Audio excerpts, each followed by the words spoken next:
Hello, my name is Nick Pope, formerly from the British UFO Desk, and you're listening to the Galactic Family Podcast. Hey, welcome everybody to the Galactic Family Podcast, where we explore the mysteries of the cosmos, deep meditation, and contact with extraterrestrial intelligence. Today, we truly have an extraordinary guest joining us, someone who is a visionary, a futurist. He's also a bridge between advanced technology and humanity's evolving consciousness. He's a futurist, an educator, entrepreneur. I could go on forever. I'm looking at this guy's background right now, and it's incredible. The amount of work that this guy has put into doing what all of us should be doing. With over 2 decades of experience, he does teaching in science, technology, emotional intelligence. It's just incredible what this guy has to offer. So we're going to go ahead and just bring him out right now, right off the bat, because I'm just excited for all you guys to meet him. Without further ado, this is let me not butcher the name. Sylvain Rochon. Sylvain Rochon. It's a French name. Sylvain Rochon. Okay. Yeah. It's very lovely to meet you. Do you want me to bring Tanya on as well? Who? I think there's somebody else on the stage. Oh, maybe that's somebody that just joined using the thing, but they can listen in. But today we're going to dive into it, and it's just great. Like, what started you off from the beginning? Like, your mission. Like, where did it go from? I'm a regular, everyday person with a job to I want to make this happen and change something for humanity. I never considered myself regular. In fact, I had a normal family life, reasonably normal, like no trauma, no weird stuff going on with my parents or my family. But I always felt since I was very, very young that I had to do something for the world. It was a feeling. So, and I was peculiar as a child, gifted student, at school, could have skipped some grades, but my parents didn't want me to because I was young already for my grade. My brother was 1 year older, would have been in the same year as me, and so I kind of stayed at school like that, that kind of thing. A bit special, a bit awkward, geeky kid, but with this anxiety early on that I needed to do something in the world. So it's always been with me, to this desire, this deep emotional, practical desire to do good in the world. I don't know where it comes from, and my parents don't know either. It's always been with me. So that feeling has propelled me into taking action throughout my whole life. As you can imagine, it's something that's deep rooted into my very being. So when I was about 13 years old, this is like kind of some of these milestones, right? Yeah. My father brought home a collection of books because he had been in contact with this group called the International Raelian Movement. Okay. From a couple of years prior to that. Read the books. He thought this was amazing, and these are books that were written by a that called himself Rael. That says he had contact with extraterrestrials in France and brought a message over from them saying, basically, we were created, humanity and life was created in laboratories, basically, a long, long time ago by this extraterrestrial civilization.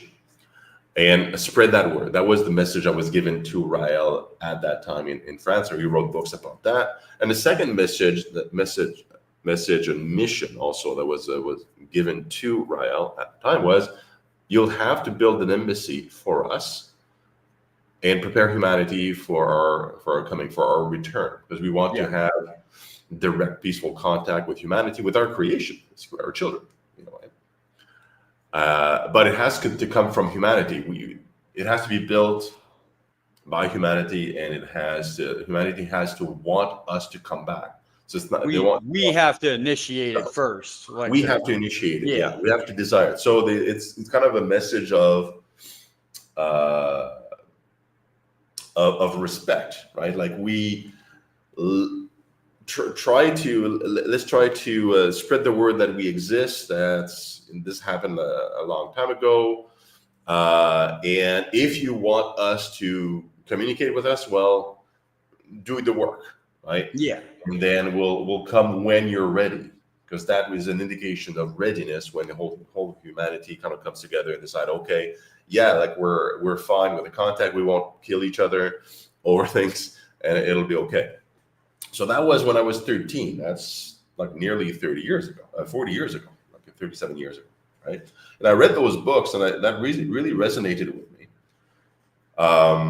because it connected a lot of things that I was reading about surrounding the paranormal, ghosts and ETs and UFOs. And I was reading about all that stuff, mysteries of the world, right? The pyramids, and kind of trying to figure stuff out. How are all these things connected, and life and the theory of evolution, all that stuff. So that book kind of put a lot of things together that made a lot of sense to me. Okay. And put me in the path of, actively working on the embassy proper, eventually, like much later on. Because then I joined the movement itself with my father, worked a lot with them, and we did a bunch of stuff along those lines to accomplish these missions. And now, all the way to 2020, right? So just a few years ago, still actively doing stuff with the movement directly, raising consciousness, talking about the embassy, preparing plans, and all that stuff. And then I came up with an idea. I told the primary leader of the ET Embassy project, his name is Daniel Turcotte, inside the Rebel movement. I called him up. I said, look,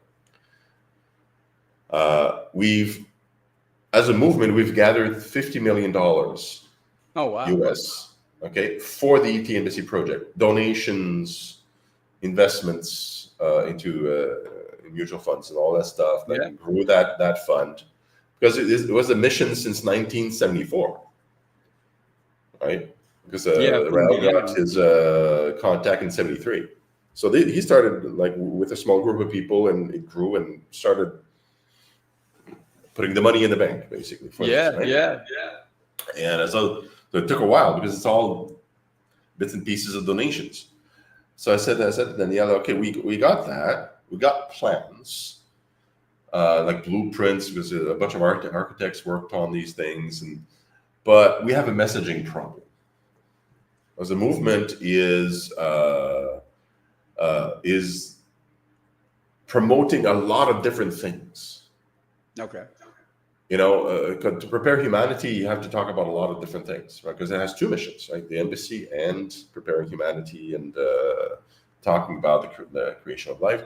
And in modern times, especially, if you want to pass along a message, you have to be very clear. You can't talk about 1,000 things. That's true. Talk about one thing and focus.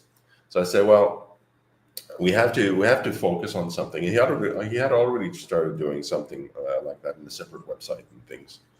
But I said that it also has to be a project where everybody's involved, not just the movement members. Yes. So we have to create a separate organization, focus on only that, and invite everybody in.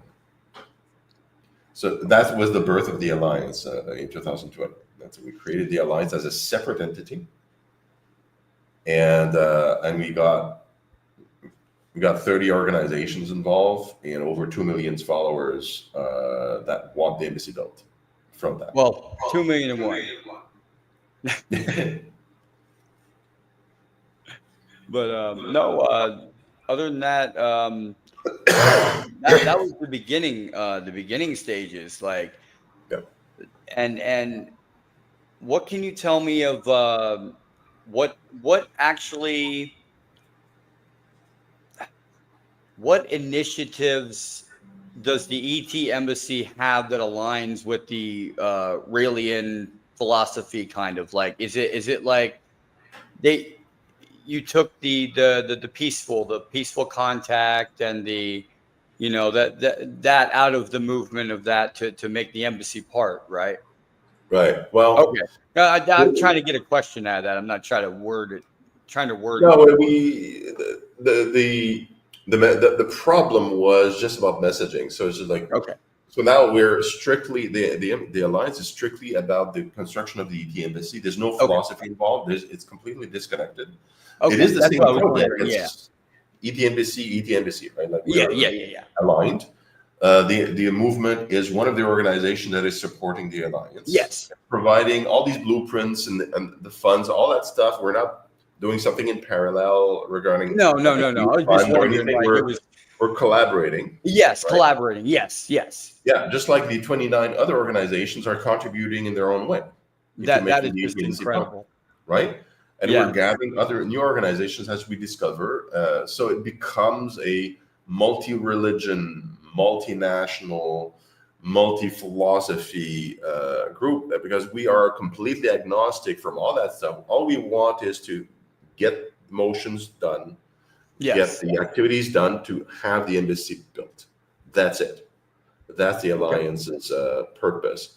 The movement has other jobs, other things that it's doing. The other organizations that are in the network are doing a lot of things. Some of them are CE5 groups. Some of them are ufologist groups. Some of them are religious groups. Some of them have other projects. So they do their own thing that are all beneficial for the project. But the alliance is focused strictly on the construction of the ET embassy.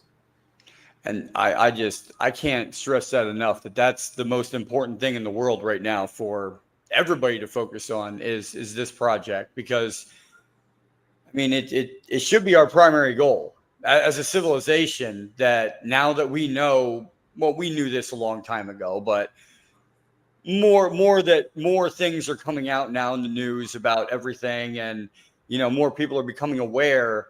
This should be priority number one. Okay, now we know they're here. We need to make peaceful contact. We have to make a peaceful contact. We can't be Jake barbering, excuse my language, because I'm going to use that anyway. But we can't be Jake barbering these UFOs in, and I'm not going to peacefully connect to them. I'm going to summon them. And I don't like that word. That I'm going to summon them in and make them do a trick. That's what it sounds like to me. And I don't believe that. I believe it's a peaceful connection. You feel it together. You enjoy each other's company, and then you go your separate ways. That's the way the ETs are interacting with us right now. Mentally or even physically. They can physically have a reaction, but it strikes me like nobody is talking about this that much. And when I saw your movement, I was like, why is nobody saying this?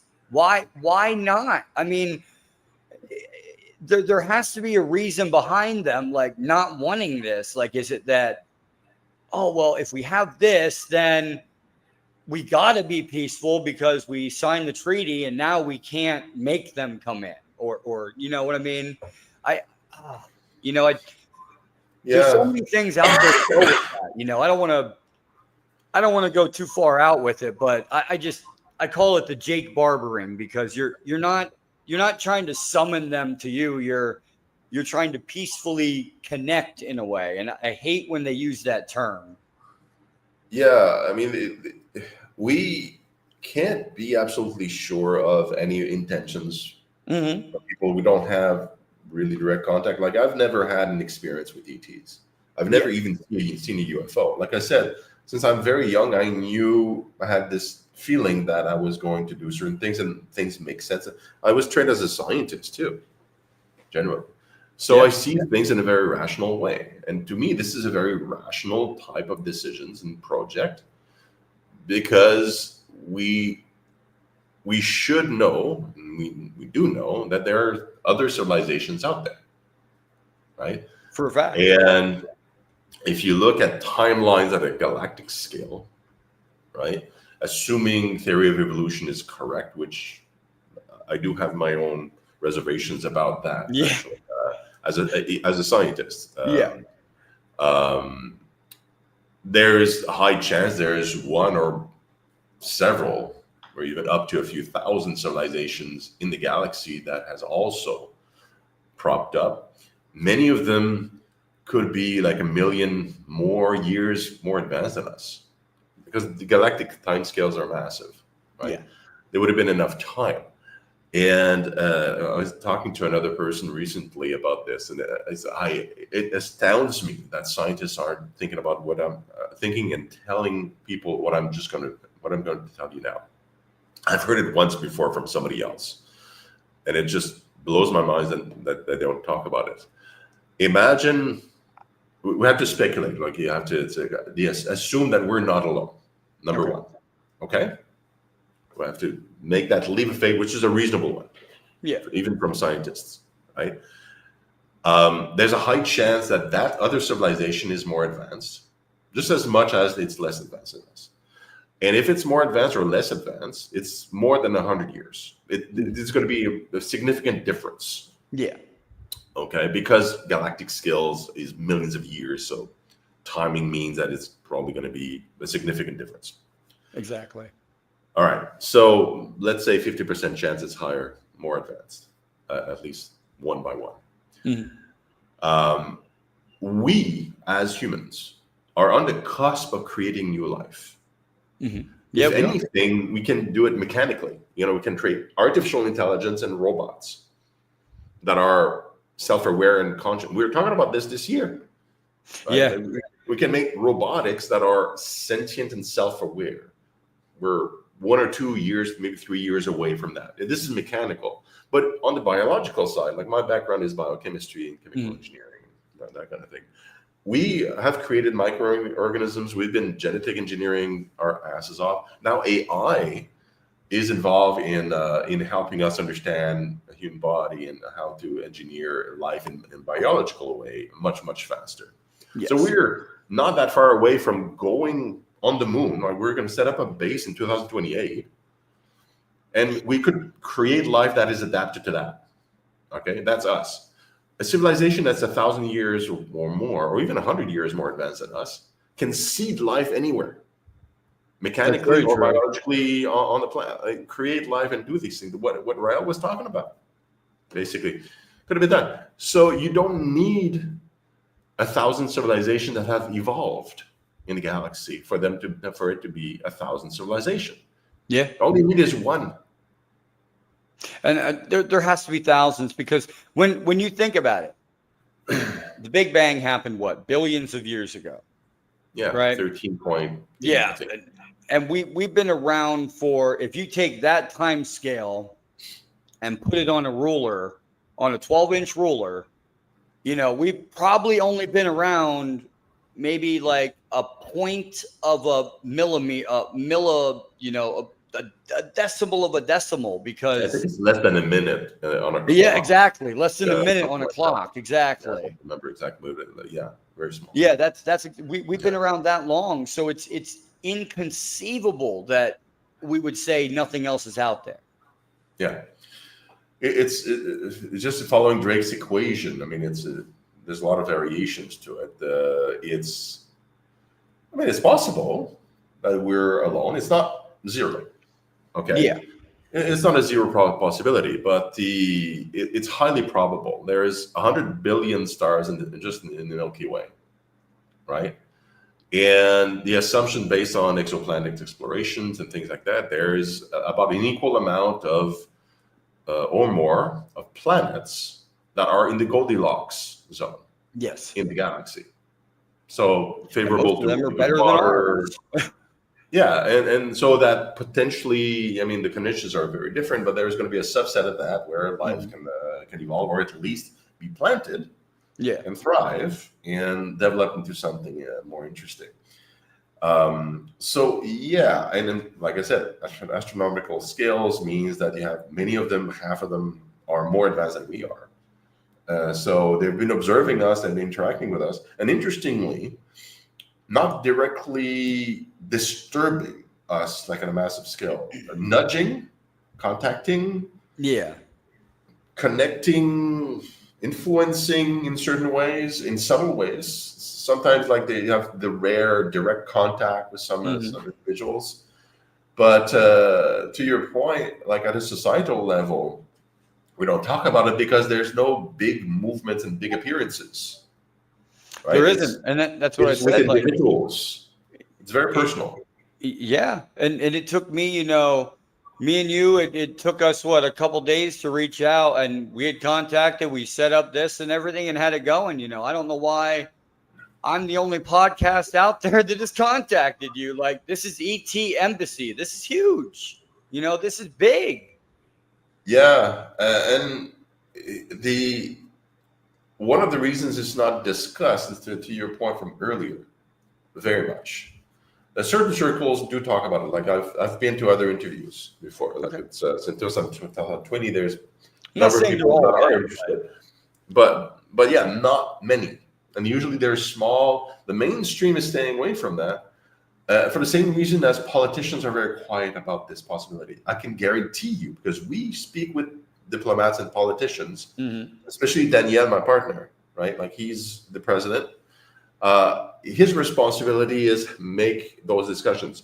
There's half a dozen nations that want the embassy built at a national level. They don't put that in the news. They don't talk about it. We have such strict confidentiality agreements with them that I don't know which countries Daniel is talking about. That's the way it should be. It's very compartmentalized. You've been in the military, right? Oh yeah. Like we keep it like I'm doing these things over here. I'm working the network. I'm talking to people. I'm doing interviews. Danielle is having all these conversations that are charged. And on the personal, he tells me things. I don't have names because he can't. But he tells me that these people that he's speaking with, from a personal, because he's talking to them one-on-one, unrecorded, right? They're quite keen on this. And we've all had conversations with neighbors and people about these things. Individuals can be very reasonable and talk about these things, no problem. But you put them on the spotlight where their job is at stake and it's political, they're going to say something different, or they won't talk at all because it's going to cause them problems.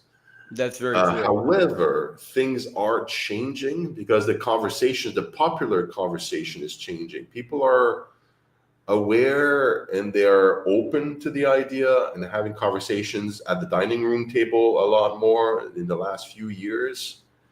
So politicians are now feeling comfortable enough this year that there will be a convention that will occur on this topic at the United Nations level, public.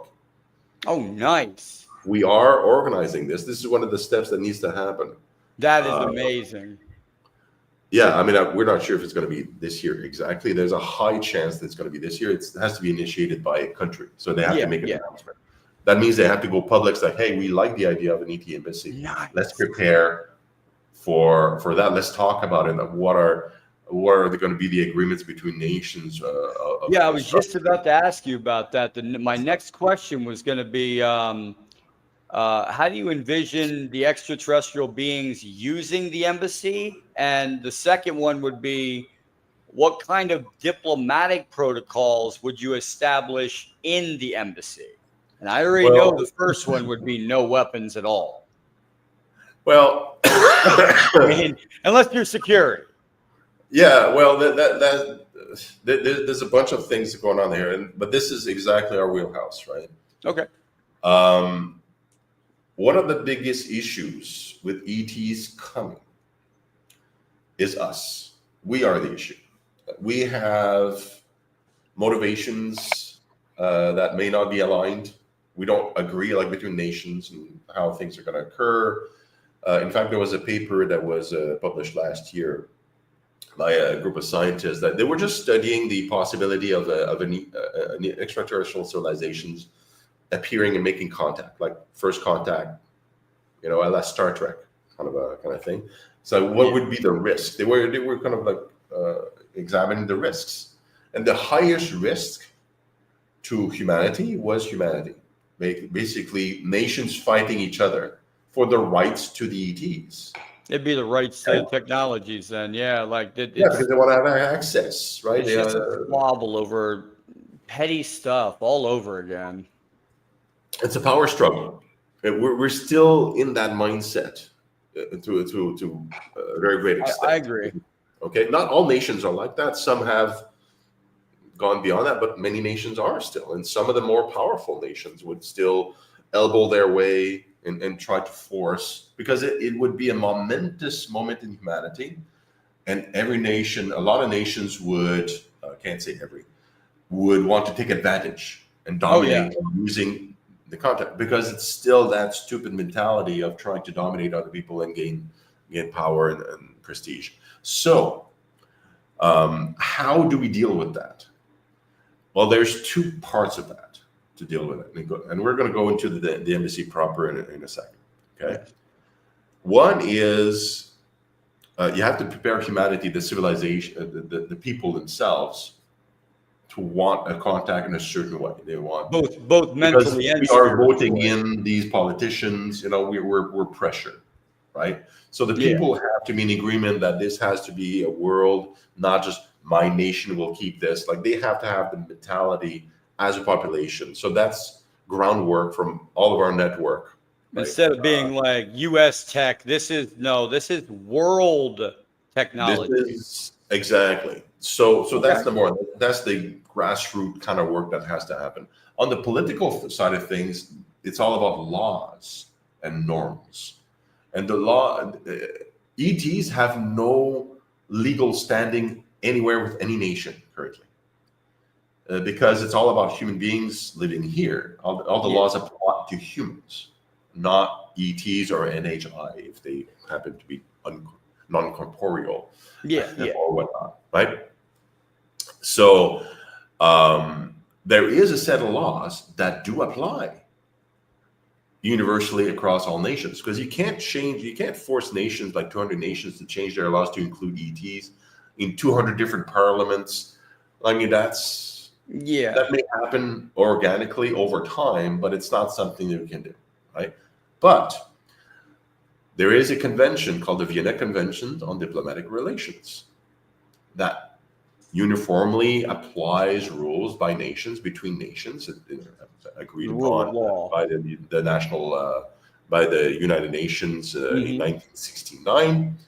And that's how we build embassies and have extraterritoriality when a nation is inside yours. And these are diplomats. They are immune to any law of the nation, blah, blah, blah. All these rules we already have agreed upon by all nations, with the exception of like North Korea, a couple of countries. A couple dictators. Very, very, very few. I think there's like 2 or 3 countries. None of them are especially consequential. So the objective is, what we're working on is that we're working on, within the rules of that convention, we can add what's called an optional protocol that nations can sign up on. Okay. That's why the convention needs to happen. We hope it's going to happen this year. Initiated by one nation. They discuss the protocol to add language that would include an ET civilization, because it has different dynamics, because they come from another nation elsewhere that we don't know yet, right? So there's an optional protocol that has to attach to that. But automatically, the basis is nations can say ETs that come here are diplomats and therefore have the protection of the Vienna Convention. Which they should anyway, because the rules any living being should have protections, Yeah. So when they come, and the embassy itself, like the land has to be extraterritorial, which means, according to the rules, again, it's land that's given by the host nation to build an embassy. So it becomes the land of the ETs. Yes. Not my land anymore. It's the land of the ETs. The embassy that's built here is declared as the embassy of the ETs, just like an American embassy or a Spanish embassy or whatever. Same rules. Vienna Convention applies. Every nation kind of can say, yeah, sure, I agree this empty embassy will be that under those rules. Now everybody agrees about the rules basic within the rules. embassy because they are within the Vienna Convention, already Okay. written and ratified and That's organized. pretty genius. That is. Work off the That same thing. If works. it's not That's fixed, if way it's not, simpler. yep. Yeah. If it's not broke, don't fix it. Yeah. And inside embassies, well, who dictates the rules?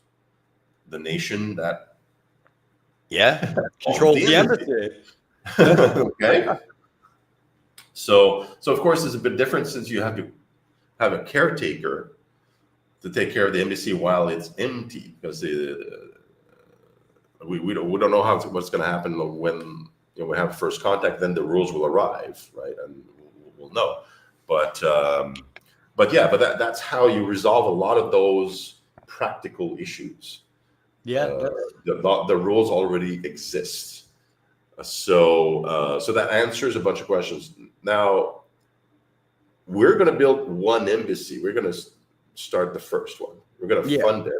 There's going to be a bunch of stuff, developers and all that's going to develop around it as a touristic attraction at first when there's no visitation.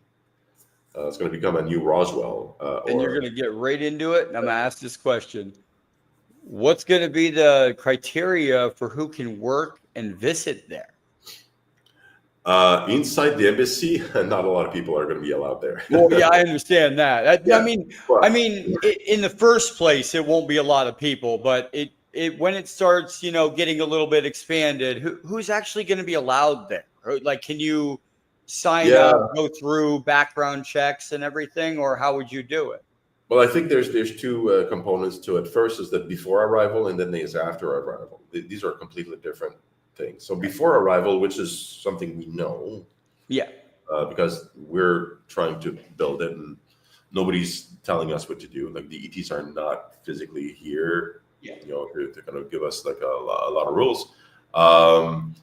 The funders, like the Rallian Movement funder, they are offering themselves, or they want to take care of the embassy. Okay. It's like, all right, fair enough. The host nation, I suspect, will have a say in that as well. Yes. In negotiation. But somebody needs to just take care of the maintenance of the building, right? Okay. So that's going to be some form of agreement between the host nation and the funder, and perhaps other people will be involved in the UN. I'm not sure how that's all going to pan out, but there's going to be a designation of how and who, and probably clearances and all that stuff, just like a normal embassy that will set it up, so that people that go in pre-arrival will won't mess things up and take good care of the building. And this whole building will have a large wall around it. It's set to be a 2 kilometers by 2 kilometer piece of land, so it's not a small piece of land. Oh wow, that's pretty nice size. Well, yeah. Well, it's for security reasons. Yeah. You want to have like a good distance between wall and building, internally, like the actual embassy, because they'll be coming from the sky, and there's bound to be a lot of interests, positive and negative. True. In this. So there's going to be heavy security around it. Now, part of the fun, because it is supposed to also to be a momentous event in humanity. So you don't want to isolate the embassy. Like no one can visit the embassy as a tourist. Yeah. But we will build a smaller scale embassy outside of the wall, so people can go check it out. Okay. Right. So that you can, and that would be a touristic attraction, which a bunch of stuff. I'm sure it's going to be very commercial. Oh yeah. People are going to come and visit, so people can enjoy and check it out without going inside the actual embassy. It's not open to the public. Yeah, exactly. Post first contact. Yeah. Things are going to change tremendously. Now they'll be able to address us directly, say, hey, great, this is what we want to do. And we'll see what they say at that time. Exactly. Now, I have an idea of how this all is going to go down. And because these civilizations that will come, it's most likely it's going to be a first, but there's others that are watching. I don't think it's just one, right? There's a whole community out there in the galaxy that are way more advanced than us, right? They don't need an embassy. We need an embassy. Yeah. Okay, so for all the reasons I mentioned before, we need it to understand what's happening. We understand embassies and how meetings occur in our framework and frame of references. We need to sit down at a table, be face to face with another civilization, shake hands, interact that way in a building that is safe and secure. This is our understanding because of how we've evolved and how we've been doing things for a long time. And also it fits the diplomatic mission, Vienna Convention framework, right? Yeah.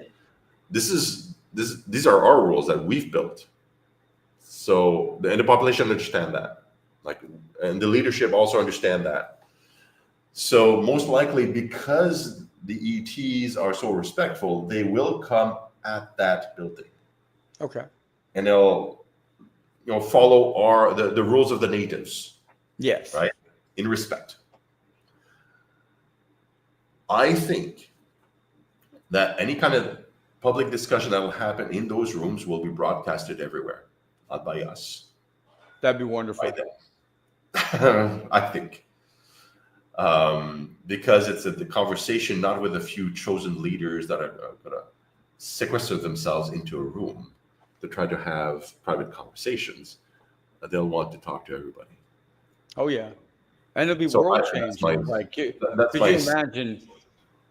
Could you imagine, first contact, they come down and the first thing they say is, here you go. Here's an energy device to power all your houses. Thank you for, allowing us to land. And now we have energy all over the planet for free, that could help people, I mean, there's a numerous amounts of possibilities that could happen here with this. That is just amazing, all in itself. It's going to be the area around the country around the embassy will become the center of knowledge and center of humanity for a while, right after. Like the Library of Alexandria. Yeah, it just. I'm sure all other nations are going to build equivalent embassies within a couple of years, right? To have a place, right? I'm pretty sure of that. Once the first is built and there's a first contact, but after that, their technologies are so advanced, they can tell us, well, that we want to do things next meeting. We want to do things differently. Is that okay? Well, yeah, of course. And for their physical bodies, and if the one is, there's a building that's organized and it has airlocks, so the air inside that center donut can be different. Okay, that's what I was just about to get to too. Like when they land, it'll be like their own air supply in their ship would come into the room that. No? Oh, okay. You got to explain that. No, we set up the airlock so they can. So okay. Sealed. So they go in the room and then they would come in the room and they'd have their own air. Yeah, they can bring in their own air. Okay. Whatever they want, but we don't know what the air is. Well, yeah, I know. That's why you have to have it locked. We have airlocks. Yep. So it's sealed. And then it can contain any air they like into that living area. Mm-hmm. And so that you can use it as an embassy, and after a while, the whole relationship may change tremendously. It's literally, the way I describe it, it's literally a Star Trek First Contact type moment. Yes, very much so. And when we watch Star Trek, we're in the seat of the more advanced civilization meeting a more primitive one, at least in the shows, and we see what kind of turmoil. Because it's a show, right? We see kind of turmoil, this whole happening. And Roddenberry was brilliant in a way that he intentionally was putting us in the seat of the more advanced spaceship coming in and watching. But the civilization that they were watching was really us. Yeah. It was kind of reflecting our current mentality, religion being involved, politics, and it was exploring those ideas. So we can go back to those shows and think, okay, well, where are we? We're the primitive ones here. Well, there's some shows out there like I'll just put it out there. Close Encounters of the Third Kind. Sure. You had right in the end of the movie, you had J. Allen Hynek right there as they panned over, and you saw all the scientists in the back, and then they went back to the ship. I looked at him like, hey, that's funny. That's kind of funny. That's J. Allen Hynek. I'm like, he was the UFO guy. And then he went to this guy, to Steven Spielberg, and then he went to this guy and said, let's make a movie about it. Are the governments of the world, do you think, putting pieces of truth into movies to get us less afraid when they do come? I think there's influence from all sides. More. Yeah, I think it goes both sides. In some countries, and this includes the U.S. Yes. I'm pretty sure at times some some governments, some administrations, let's call them, have been through the Pentagon pushing for the opposite messaging, actually, regarding ETs. Because there have been some agendas. This is very American. I'm Canadian, by the way, so familiar, but not in the country. There's been some administrations that were pushing to always have an enemy of the U.S. available. Yeah. ETs are an easy one because you can make them anything you'd like, scare people with it, and now you can fund a lot of defense budgets from that. So it's been used with some administrations. ETs have been used sometimes as a way to inflate military budgets, basically. They've been doing that for actual people, like, oh, let's be afraid of the Arabs, let's be afraid of China, let's be afraid of whoever, to feed the military, basically. Some administrations, not all of them. So that's been going on. Well, we even had CIA documents come out in the U.S. I don't know if you're aware. We had CIA documents come out that actually stated that, I think it was in we were going to blow up a ship of U.S. sailors in Cuba, but near Cuba, so we could, have a reason to go to war with Cuba. And it's like, we're going to kill our own troops to have a reason to go to war. That's, that's kind of like it. And then he said, well, first it's going to be Cuba, then it's going to be dictatorships and big governments like, Russia, Germany, China. Then it's going to be, then the next threat will be from extraterrestrials from space. It's the easiest one. You just say, oh, they're coming from space to get you, and everybody's scared. You shouldn't be scared, because if they really wanted to get you, we would have already been gone. Oh yeah, well, false flags operations are a thing. Like a lot. Yes. A lot of they are a tactic, and they have been used by not just the Americans. But other governments. So we have to be watchful about these, and because some administrations or some groups are unscrupulous. They'll do things to try to confuse people to get agendas across. To your point about the films, I'm sure there's been plenty of positive influence too. Yes. Movies. Maybe some of it, even like the nudge I talked about. One of my first ET movies was the Spielberg's ET. I remember that when I was growing up. Like, I was very, very small, and that was a very nice portrayal of an ET, and benevolent and beneficial and non-influential as much as possible, and seeing how humanity reacts. That was a part of the main point. Mm-hmm. So I think there's a lot of influence in all sorts of directions, and the Hollywood and its the depiction of ETs generally indicate our level of readiness, like how they portray ETs. Yes. It's fun to make them the enemy, because if you want to have a fight, ETs are safe because you're not targeting a certain group of people on Earth. Yeah. You've probably seen more recently when when there's a movie about humans versus humans making war. In the more recent years, they used to have, okay, well, the enemy is the Russians or the North Koreans or terrorists, or Yep. they would identify a specific nation that was in conflict in the movie. It's fictional, right? Yeah. But more recently, they've been more careful with that in Hollywood. It's like, well, it's a nondescript nation or fictional nation, Yep. or it could be ETs, because you want the movie made about a conflict, but now you don't want to target somebody specific anymore. So ETs are is an easy target because they, it's fiction. Yeah, I'll tell you, when those movies came out, the movie that really touched me the most was Flight of the Navigator.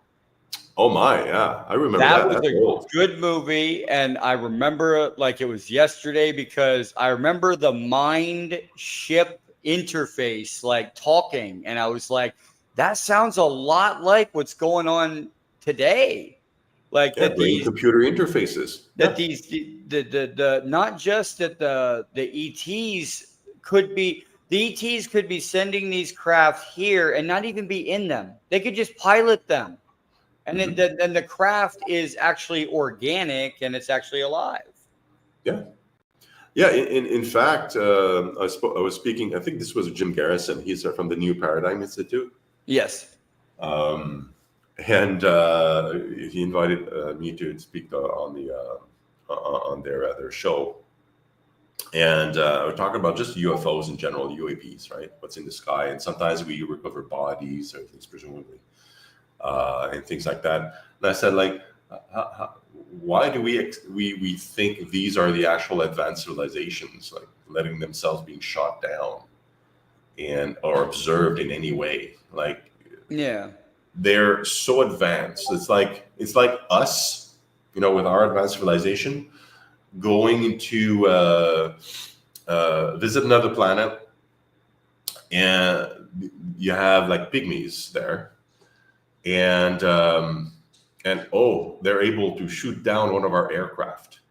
Really? Are you sure? We didn't just crash the damn thing, and it's a drone, and we just put some AI bot in there, or some organic robot, because they don't need to be physically in the aircraft. Like, to your point with the navigator, it can be a drone, it can be AI, they can put just bodies. Like, they're nudging us. Like, we're not shooting down anything of theirs significant. They're letting us shoot them down so we can explore and have stories and see things. And there's stuff from other planets, and we discovered bodies. They don't last, and they can't speak. Yeah. I mean, it's such advanced. If you're able to travel the stars within a reasonable amount of time, you don't need to be in the craft. It can be a friggin' clone body. Like, it could be anything. It could be we're just presuming that everything that we see, that we observe as a person or an alien, is the person that is an actual alien. No, it's a drone. It could be. They can make it any shape they want. It's not necessarily a species. It could be just a drone creation. It could be a robot controlled by their mind, or just AI. Or AI, yeah, on their own. It's like, okay, go ahead. We know this because we're making them, and we're not advanced. So we're making a lot of assumptions that could probably be incorrect. But we are at a point in time in our advancement as a society and understanding of the universe that we are able to put things together to kind of make sense of this. And that's why it's becoming quite exciting and a right time to make the first contact. We are on the cusp of it. And the people that I speak with are saying at the outer edge of possibility, we'll have a meeting with ETs in 2035, so 10 years from now. Oh, wow. That's at the outer, like, late. Most people are talking about 2027 to 2030. Wow, that would be incredible. Yeah, and the embassy should be built by 2030. That's part of the plan, development, and construction. Now, is there governments that you can say that are supporting it? No, You can't say any of them. Not at the moment. I know, but yeah, I don't even know. I don't, and I don't ask Danielle. He knows. Yeah. All I know is like it's about half a dozen. Is there criteria on where you want to build it? Not Antarctica, not the Africa in the desert. Is there a criteria for, you know what I mean? I want to narrow it down for myself too. Well, you can make some eliminations. Okay. First, we want to make sure that it's going to be comfortable. So and it won't be in desert, Greenland, no Antarctica, none of that. Or Antarctica. Yeah. So hotter climates. Okay. That's the assumption number one. Assumption number two, because a nation has to agree, it's more likely that it's going to be a smaller nation that would be interested in sticking their neck out. Smaller nation with smaller economy is more likely. Okay. Because to them, it's a touristic attraction to start. That's because you have to think, these are politicians. Is it going to create jobs? We're still in that mindset. It's not altruistic thinking. They can't go to their population, most of them, and saying, we're going to build an embassy because we expect ETs to come. The population is going to laugh. Like most people are not quite there yet. Most people believe there's ETs and they feel good about it, like over 50% now, right? But if they're politicians saying, like, we're going to invest some time and money into building something because we expect something, they're going to be laughed at, right? It's still too early for that. But if they say, hey, crop circles in England bring in about $8 billion a year in tourism. Oh, wow. Just crop circles in England. Okay. And Roswell is something like $13 billion a year.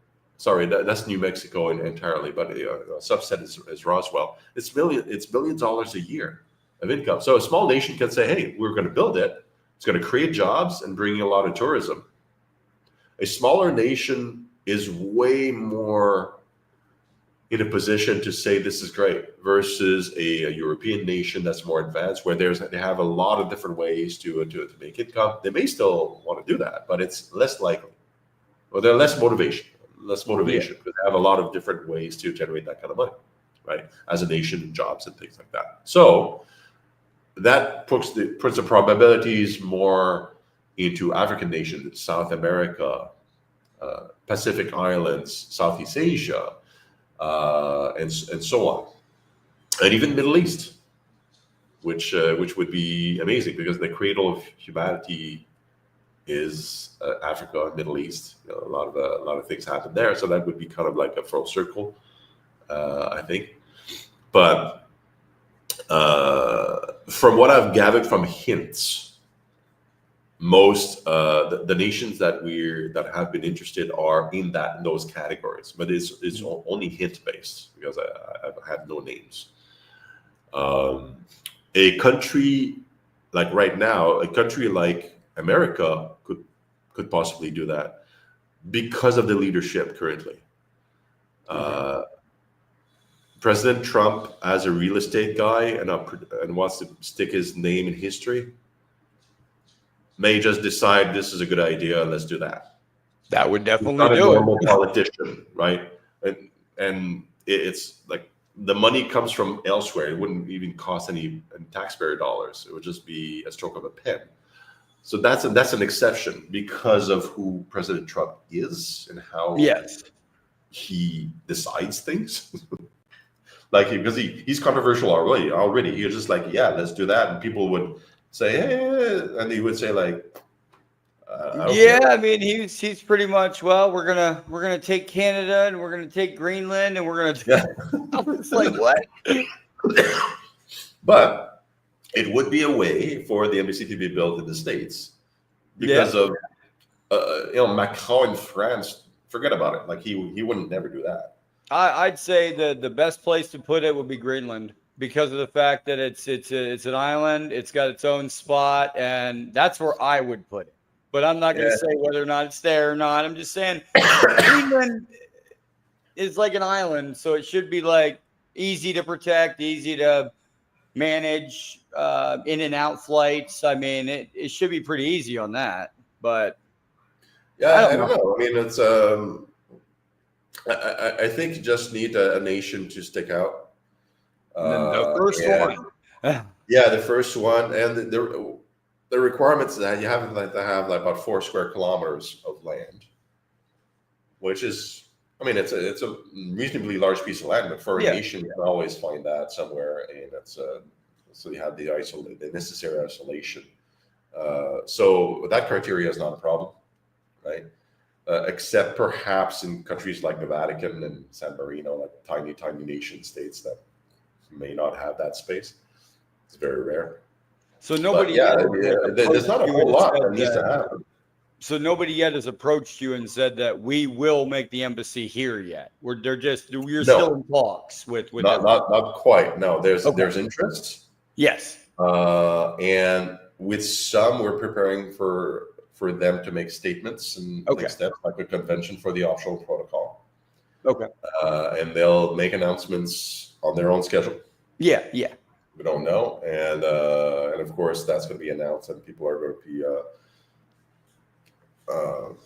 latch onto that and get things started. I think that's going to, along with the disclosure movement, which is public discussion, Yes. right? In these very much in the States, but also in Europe and some other places. But it's mostly a Western discussion, mind you. But that's positive. Then we'd have a special United Nation discussion, because people will. It's going to be public. It's going to be covered by the news, and people are going to start talking away. We're doing what, right? Yeah. And it's going to have a different discussion, because people are going to be curious. Like, we have the disclosure, and does our government know something that we don't? Like, a lot of people are going to speculate about why now, and but it has nothing to do with the disclosure movement directly. It's really about the timing. Like, the people are ready for it, so therefore their politicians are ready to take a risk. Oh yeah. And do something, and for political advantage. It's all very much capitalistic and opportunistic out there. You can't do anything without somebody seeing an advantage, a personal advantage in some way. I see it a bit like a lunar landing moment, right? Yeah, definitely. My think I browser lost lost your, connection to my camera.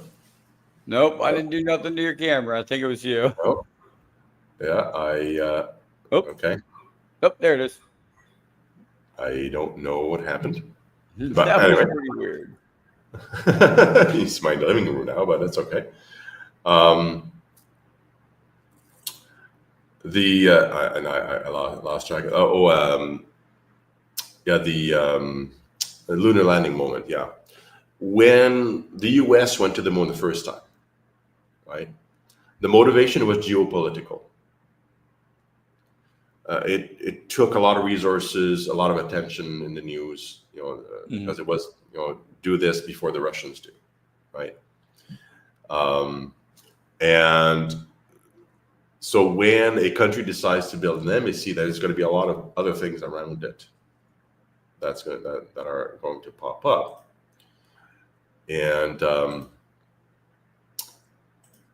I wonder if I can put back my virtual background or not. Anyway. Yeah, you should be okay. There you go. Yep. And it's good. I think there's going to be a lot of resources assigned to it. Is the point? Okay. As a first, and then others will latch on and do something more.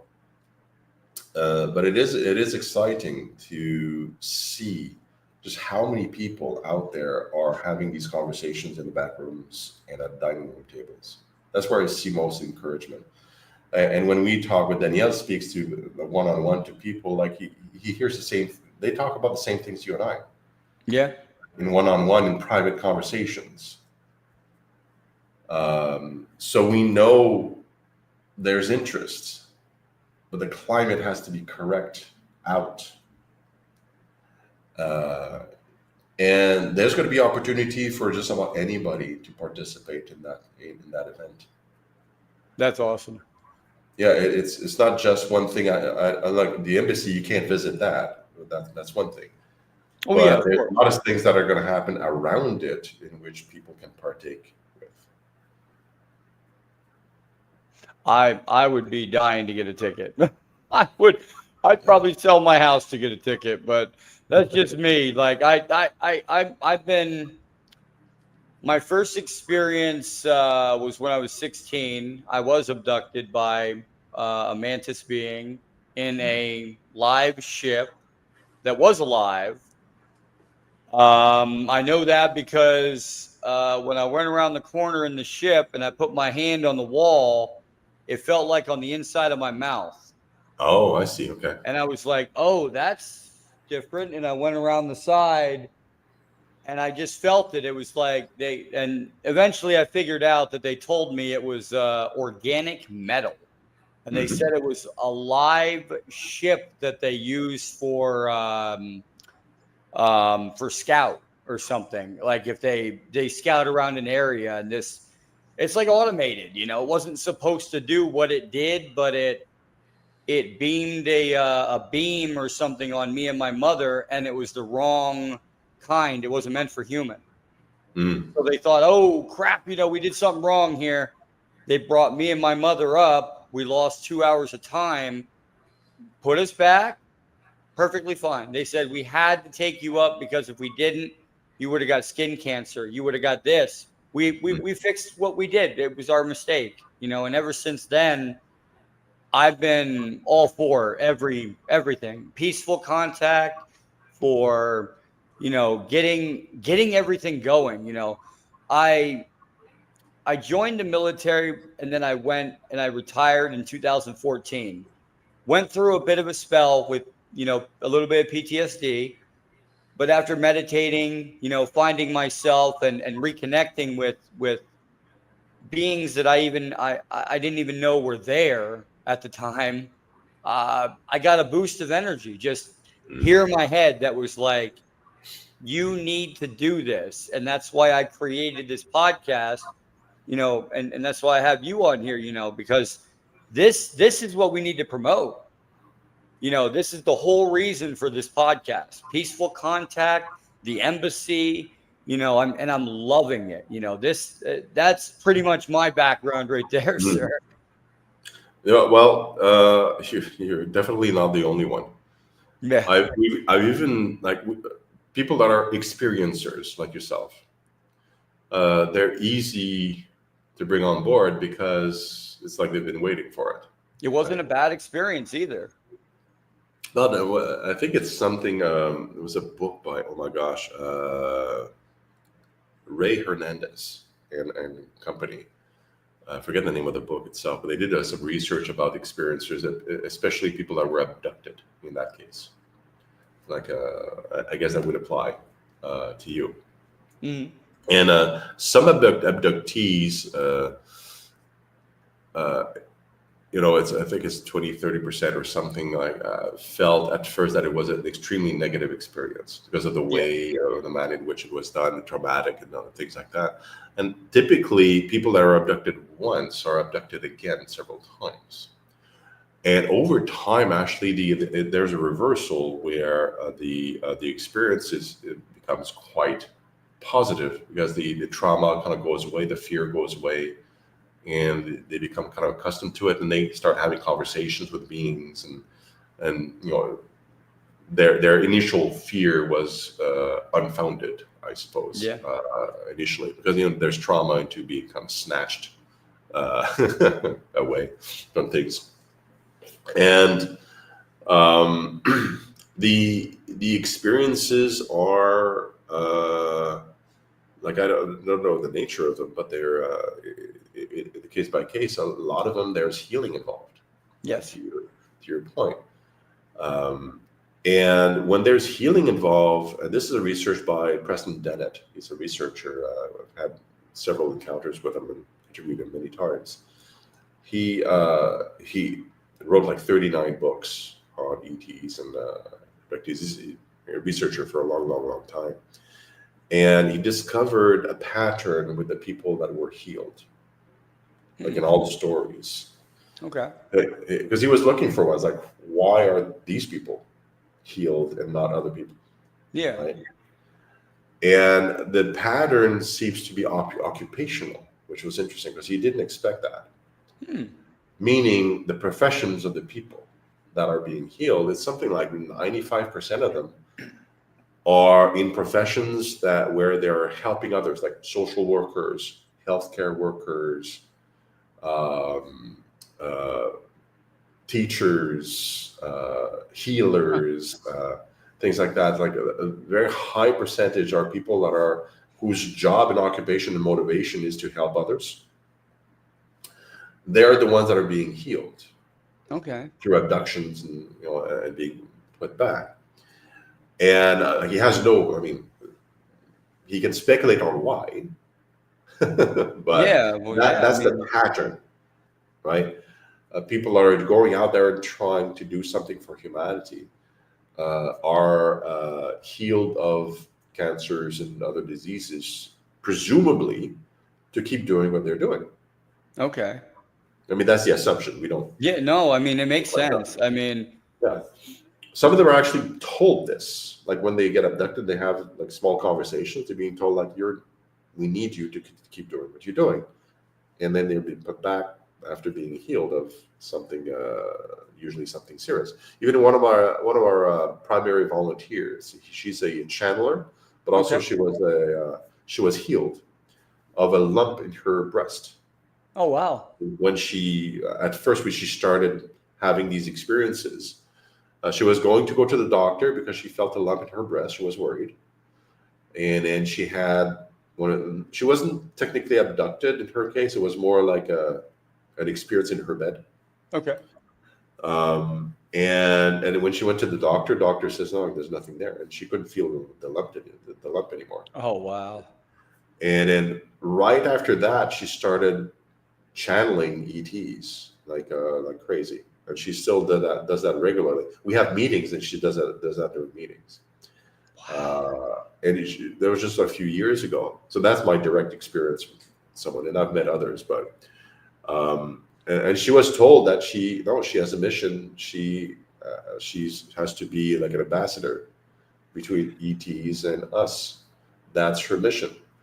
And I had a really funky experience. Again, not an experience for myself. I was a scientist. Yeah. We discovered another person that became a volunteer from the Alliance out of Australia, and contacted me. We had a chat, and she said, like a few years ago, she started getting channeling and contacted, and she said, well, she was designated as an ambassador. Kind of similar story to what my other volunteer, Tanis, had told me about. So I asked a couple of questions about that because that sounded curious to me. And she mentioned a few things that were very similar. So I said, I got to put you two together. So I had a meeting with three of us. So they didn't know each other at all. And they started talking. I was like, share what you've experienced about becoming an ambassador. And it was weird to me because they were talking about an event on a spaceship that they both told me independently, right? Yeah. About. And that's what got me triggered. It's like, okay, let's put them together and see what happens. And they were naming names of ETs by name. Oh, was that person there at your? Oh yeah, there was that, and that person's like, oh yeah, like it looks. It's almost like the telepathy tapes. Pretty much, these children have that telepathy already. Yeah, well, they experienced the same event with the same people, and they're in contact with the same people, same ETs, naming them by name. Yeah, and there was like, and they were kind of having this conversation, and I'm there just listening. It's like, oh, this is really cool. I can give you a key example right now. We had in my group of CE5s that we do meditations, deep meditations online. We're all over the world. Well, we had 25 people in the group, and this is about three months ago. In the CE5 group, we had a big session, and my daughter shows up in the session, in everybody's minds. My daughter showed up in everybody's minds. Her name is Ariana.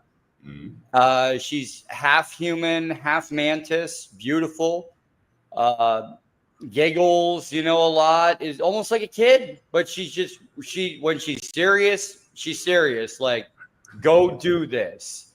And that's what she told me 2 months ago before I even started this podcast.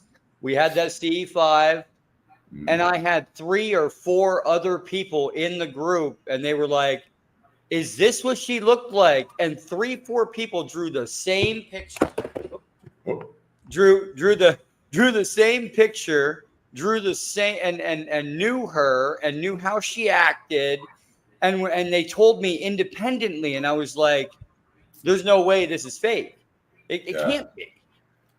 It's very difficult to explain. There are some psychological theories about your mind, and yes, so it could be explained away. But I think it's drastic, like a straw in a lot of cases, picture and having the same name, and yeah, it's again, if we deal with probabilities, it may be non-zero. Yeah. But if you use your own rationale, it's like, well, something else may be happening here, right? Yeah. And just because we don't understand that something else doesn't mean it doesn't happen. That's true. That's also very, very true. So I fluctuate in a space where I deal with a lot of people that have had very personal experiences that cannot be validated. They firmly believe in whatever they've experienced and whatever they said, but it's to the outside person, it's circumstantial evidence, or it's just, you just got to believe the person, because I'm not the one experiencing whatever happened, right? So it's stories, but if you hear enough of them, you have to wonder, maybe not all of them, but maybe some of them are actually exactly true. I would love to be actually your, to put it to be terms, your science project. Because I want to tell you something, okay? I have an alien implant in my neck that has been x-rayed by the VA. They won't take it out. I could send you the x-rays and everything. It's a metal ball with a organic shell around it. They don't know what the organic shell is, right? You're a science guy. Here's what I want to know. The spooky effect. You have a transmitter in a person's neck, and you have a creature out there in the universe that wants to say and stay in communication with that person.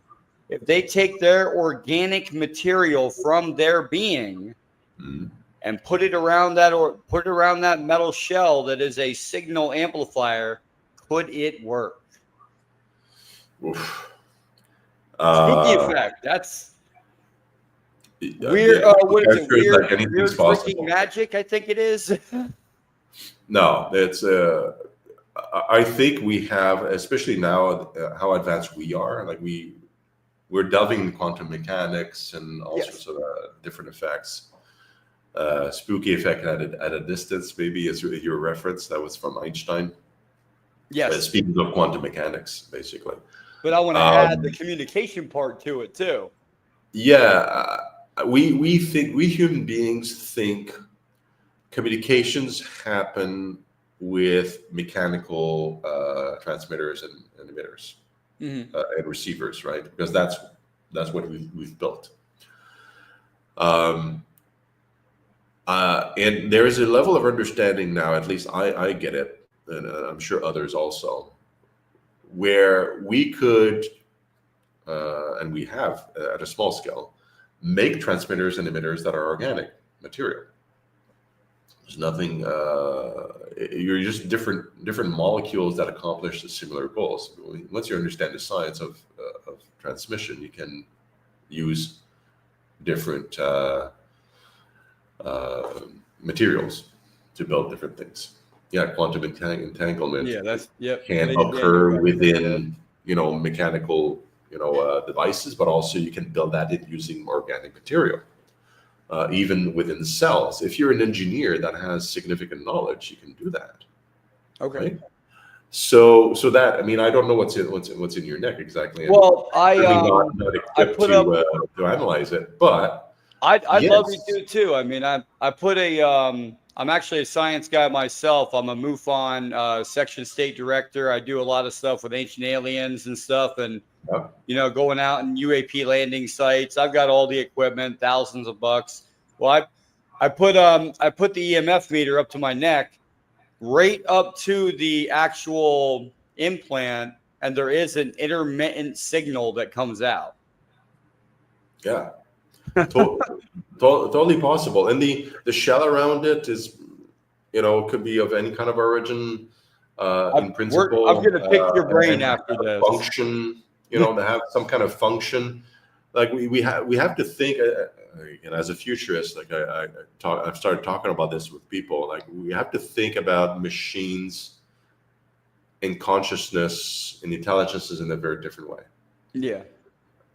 Like we can be considered machines also, and we are. Like little cells are each individual machines, and our body is a machine. We can think about that. Just like our own electricity. And robots and mechanical devices, we can also think of that as life. Yes. We have to stretch our definitions. It's just different materials of construction to make it. So yeah, like the organic ship example, absolutely. Why not? Yeah. Right. Organic metallic, it's emerged. We're putting implants in our brains now, and it's very primitive. But then we're making connections between neurons and mechanical devices to make a brain-computer interfaces for paraplegics, for example. And we're going to get better at it. We're going to make organic computers. That's a concept that hasn't been around for that long, but I mean it's been around for a long enough time. Artificial intelligence can be also put into organic machines or devices. Yeah. So is that an animal now? Like definitions are flexible, they're fluid. Yeah. So what you have in your neck, the material in which it's created doesn't define its function. It can be anything that does anything. If it's put in by a civilization that has more advanced technology than us, which is highly likely, it can be very small in doing a lot of really interesting things, and we just can't really conceive just yet because we're still poking around like primitives.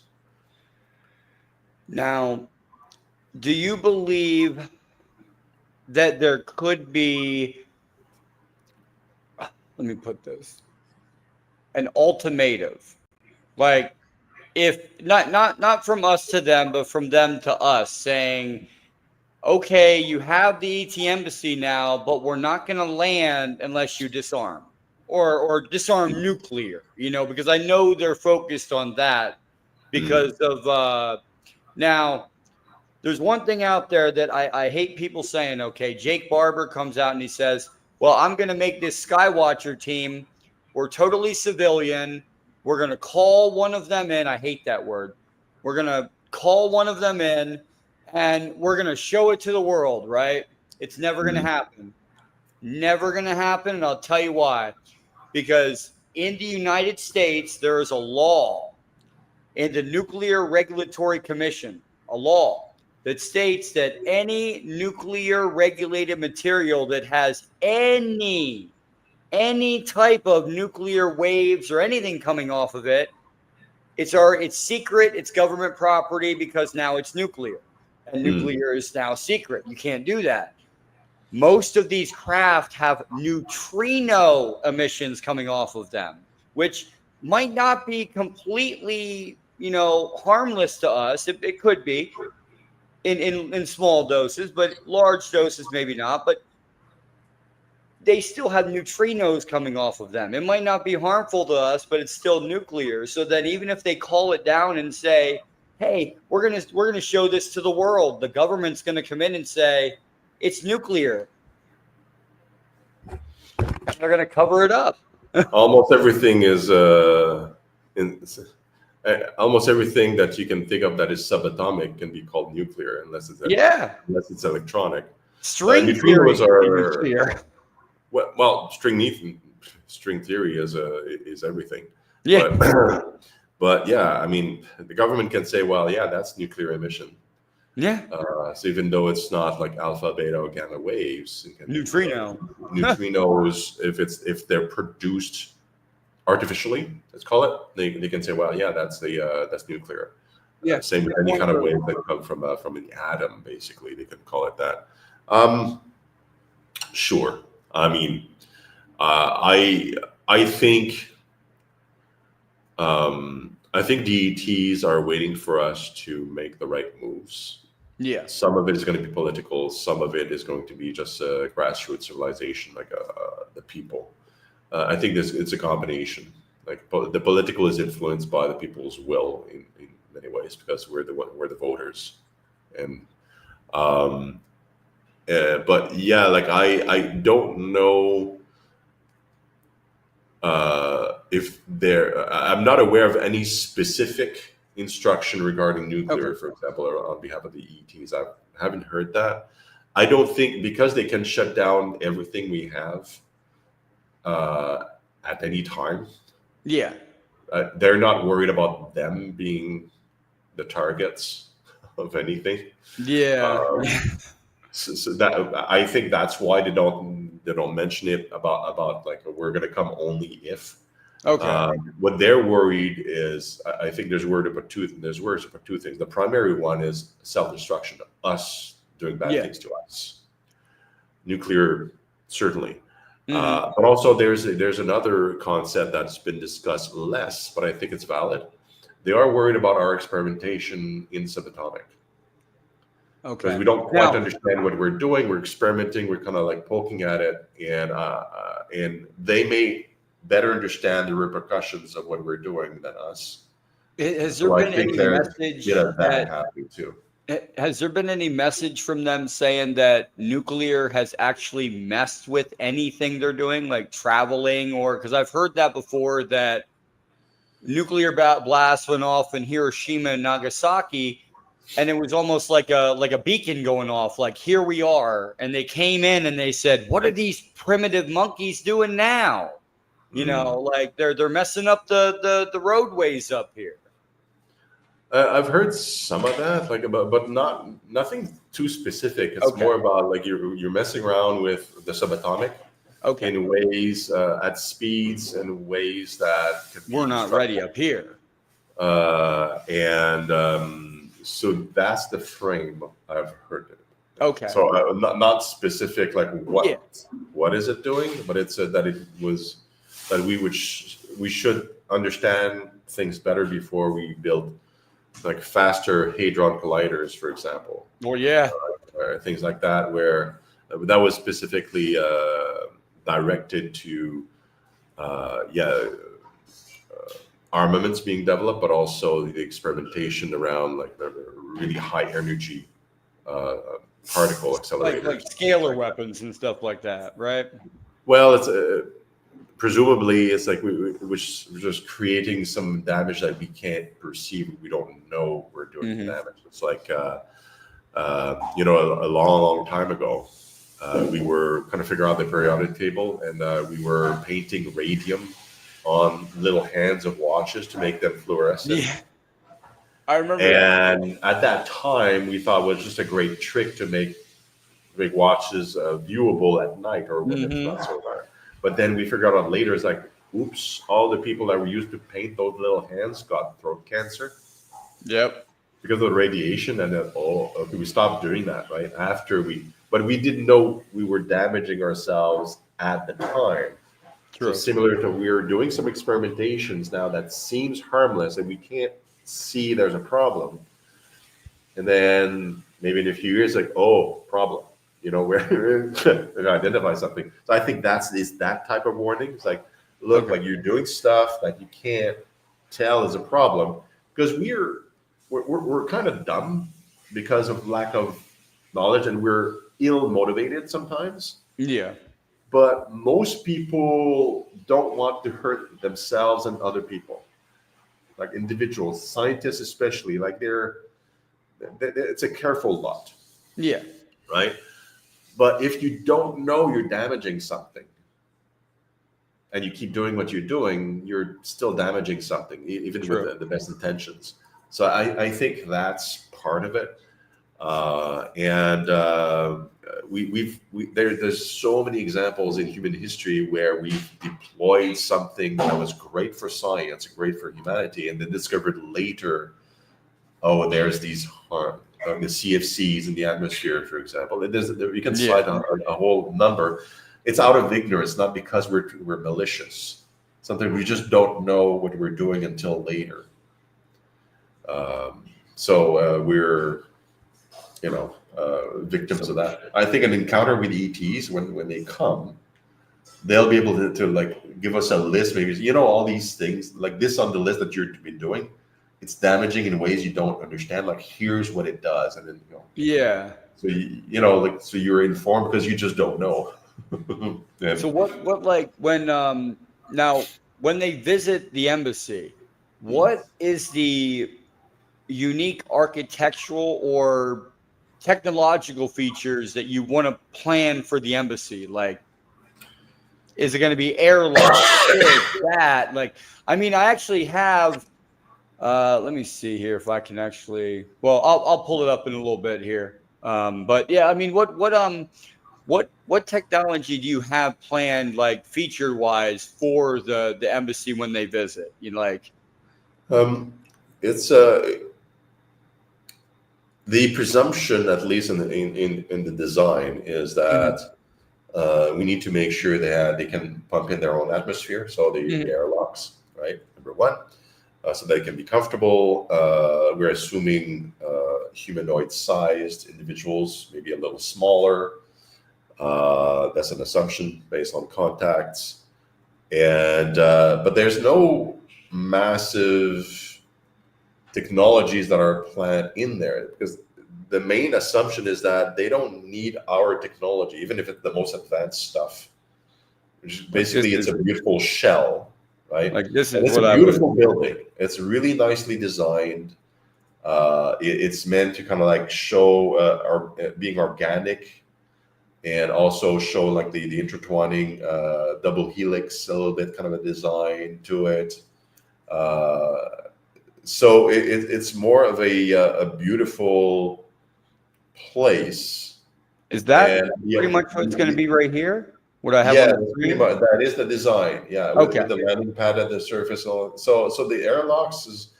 I mean, there's going to be computing and things like that, but the most advanced system you can. But we're going to be using our technology. They're going to bring their own tech that is way better than us. So we don't presume that they need anything except for the space, right? Okay. Everything else is just like seating locations and amphitheaters and storage location, like things like that. We left it very basic because they don't need us. No. I mean, once we have really, they just need a place to land, and they don't even need that. They just need a safe place to land.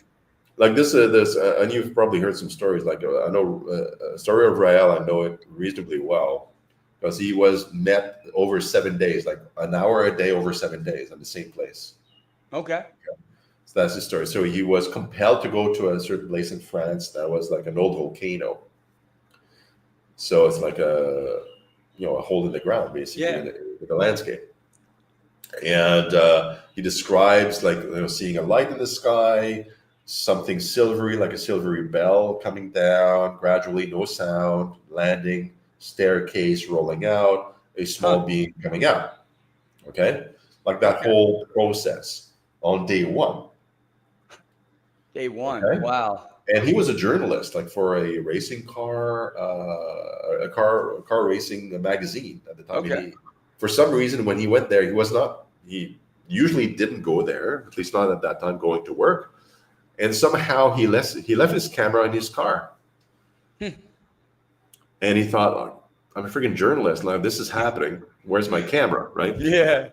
But he didn't, like, he suspects that guy didn't kind of like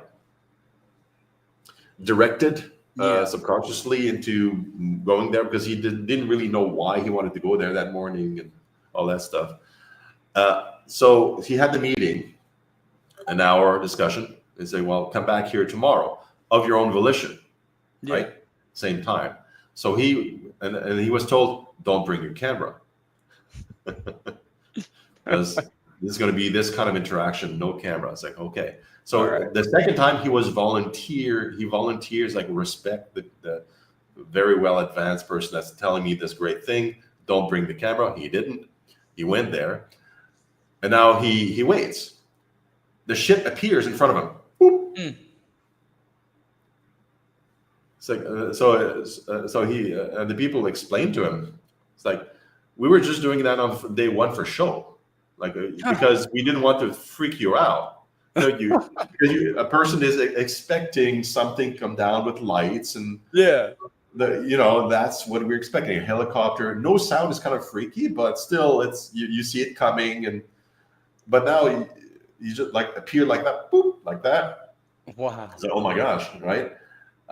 It's like, well, that's because we don't need to do that show. Like, this is how our systems work. We don't travel from place to place using the spaceships. We go way fast. We can travel distances at 7 times the speed of light. That's true. Like they travel way faster than what we do. It's way faster, and we have theories about how we could do that. It's not because you're traveling through distance. You're just changing the fabric of space-time, which is a real thing in physics. But you're just closing the space in between, almost like the Einstein-Rosenberg bridge, kind of. Sure. You're just closing. Some people space. just call it a wormhole, but yeah. But that's the scientific term of it, like Einstein-Rosenberg bridge. Mm-hmm. Like the movie Thor. Yeah. It is fanciful version of it, but still, yeah. So I guess the point I'm making is that when they can appear in very different ways, and because their technology is so advanced, we can't imagine what they can do. Heck, we can't imagine what we'll be able to do in 10 years from now. Yeah. Just because of how fast things are going. Like, they're like 25,000 years more advanced than us. Yep. They're playing with us. They're just like trying to show themselves in ways that we can understand and at least fathom. And a lot of things that we see as UFOs, UAPs, that are real UAPs from ETs, we're just catching corners of things we're trying to just make sense of things, and we're describing it in a completely wrong way. I'm reminded, the Hitchhiker's Guide to the Galaxy? Yeah. Okay, I am not surprised. Fantastic book for those of you who are listening. It's because it's about traveling the galaxy. Yeah. It's comedic, but there's some moments in there that make us reflect in that book, even though it's funny. And there's a place where there's this little creature that looks like a mouse. And it's inside this big spaceship planet that they're making planets. Yeah. Okay, spoiler alert. In there, and then they're talking to this creature that looks like a mouse at a dining room table. This is Arthur Dent. Like, he's human, and he's always kind of like surprised and confused about everything that's happening because it's all different elsewhere. And the little mouse explains that, no, what you're seeing here looks like a mouse to you, but it's really just a small portion of that creature's body that was a fifth dimensional body or something like that, the way it's described. And that's just a small part that you end up seeing, and your brain is processing it as seeing it as a mouse, because the only way you can make sense of it, because we're used to 3D world, right? And we don't really see all the perspectives of the eye anyway, because what we're seeing is a tiny fraction, because you've got gamma on one side, you've got, what is it, gamma on one side and alpha waves on the other, or is it Well, that's not how I would describe it, but our eyes captures all the light. UV, that's what I was looking at. Okay. UV and UV, UV and ultraviolet infrared. and night vision. Yeah. Yeah, infrared, and these are invisible to our eyes, but they are on the edges of the color Yes. spectrum. Okay, no, I got you. Yes, absolutely. So we're only seeing, or our brain is able to interpret only the visible spectrum, and only a small amount of percentage, like less than 10%, of all the light that comes in, all the information comes into our eyes is actually interpreted. So what the brain does, actually, it doesn't kind of like copy a picture of what your eye is seeing. It's actually interpreting the information and filling the blanks based on memory and experiences and feelings. So that's why sometimes, or often, two people are going to be looking the same direction and describing something completely different, because you're focusing on different things. And sometimes you're going to look at the grass, you're going to say, oh, there's a snake in the grass. And the other person's going to say, no, it's the garden hose. True. Right? Because it looks similar, and then you're looking closer, and then your brain's going to, oh, right, it's the garden hose. Okay. Yep. So, and there's also a nice story. This is from the Polynesian area, so in the Pacific Islands, when the Europeans arrived with the Great Galleys, and some of those islands, the landed natives were there. You had the wise man of the natives would look out, like, where, because all they would see is the small rowing ship coming from the ocean with those Europeans in that looked funny. And they would look out at the horizon, and the boat was there, but they've never seen a ship like that, like the big galleys with the white sails. Yeah. The wise man of the tribe would see sandbanks and clouds. They would not be able to see the ship. They saw things in the horizon that were familiar to them. And the Europeans would say, well, we come from there, from that ship. So they look out, it's like, all they see is clouds. So they thought they were gods. It's like rowing down from a mysterious place.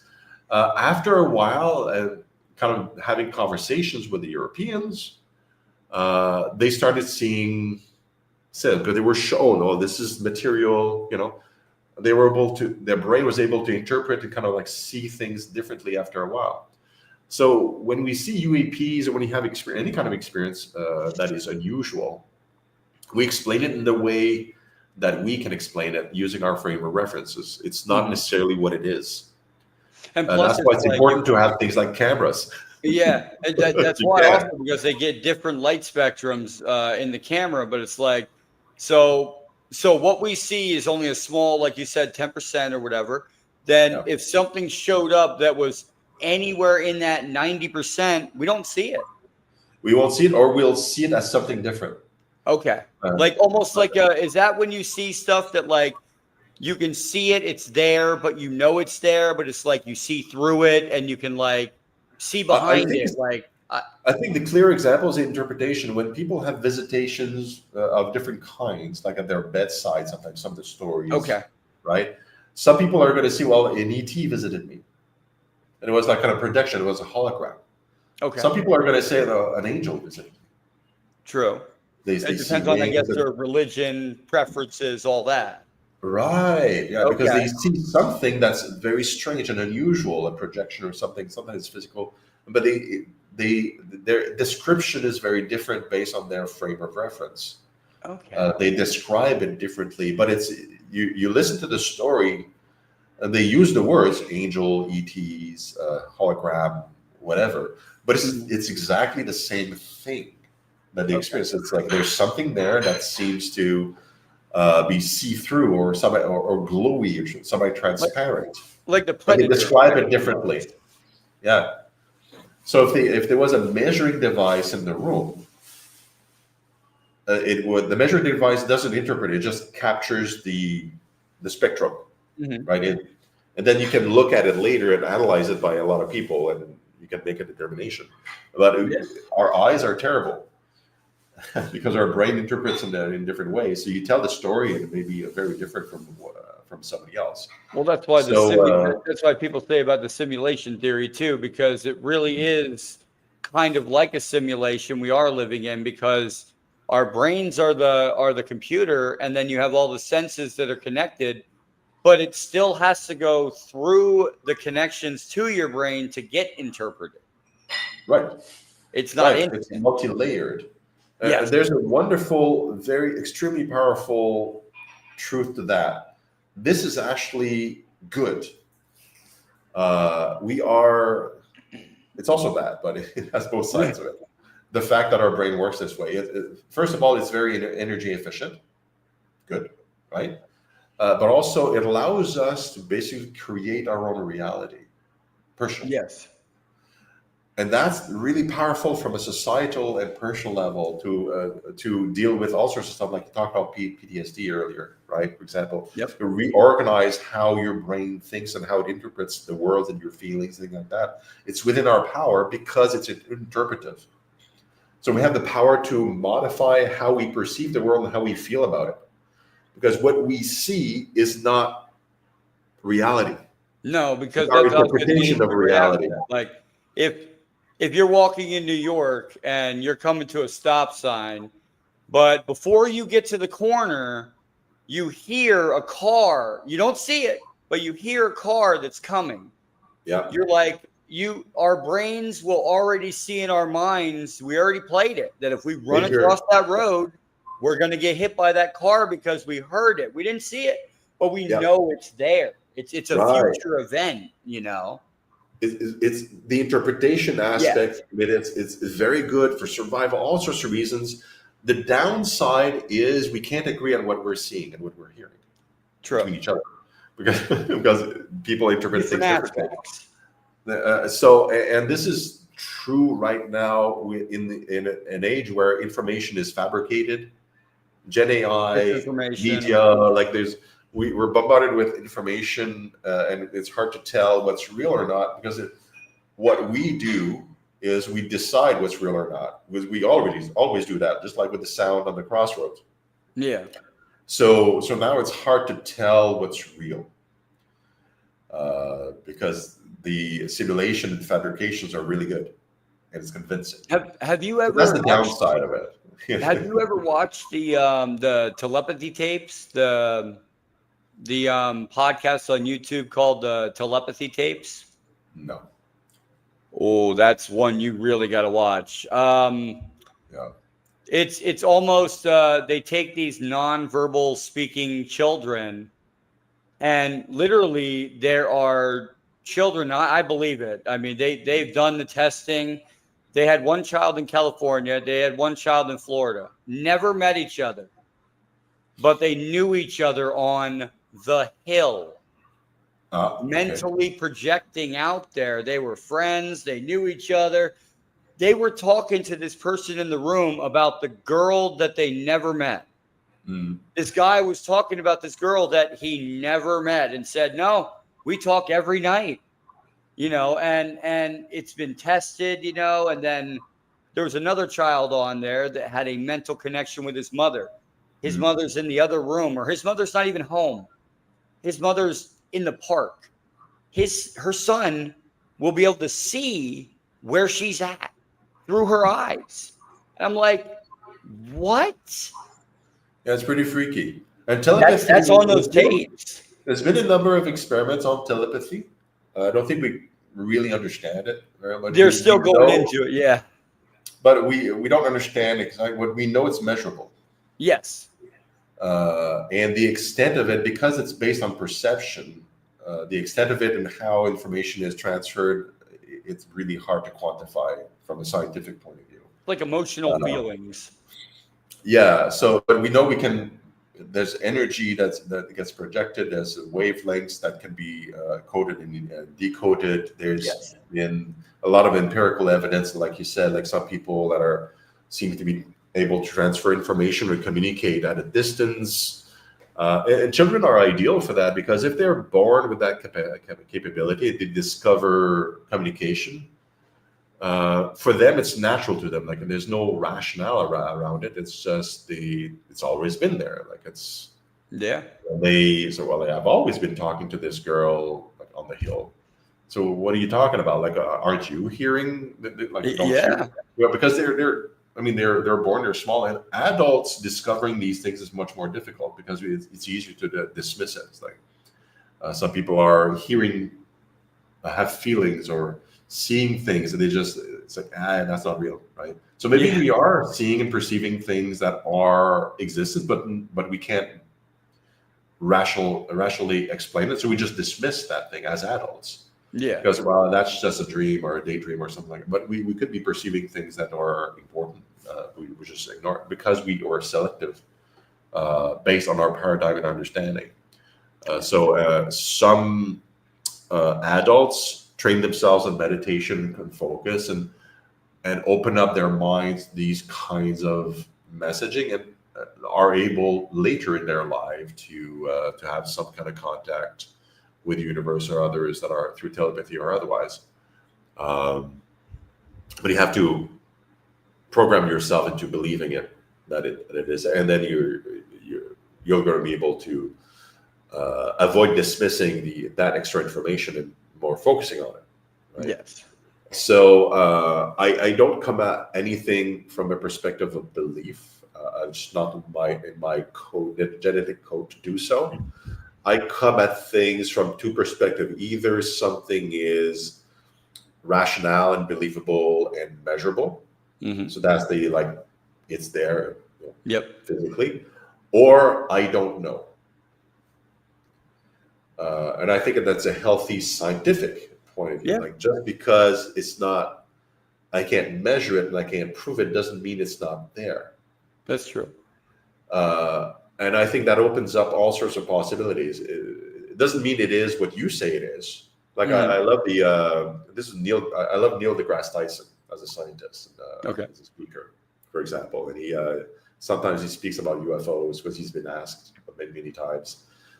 And his answer is wonderful. It's like, just because you see something in the sky or in your room or whatever that is unidentified, doesn't mean it's aliens.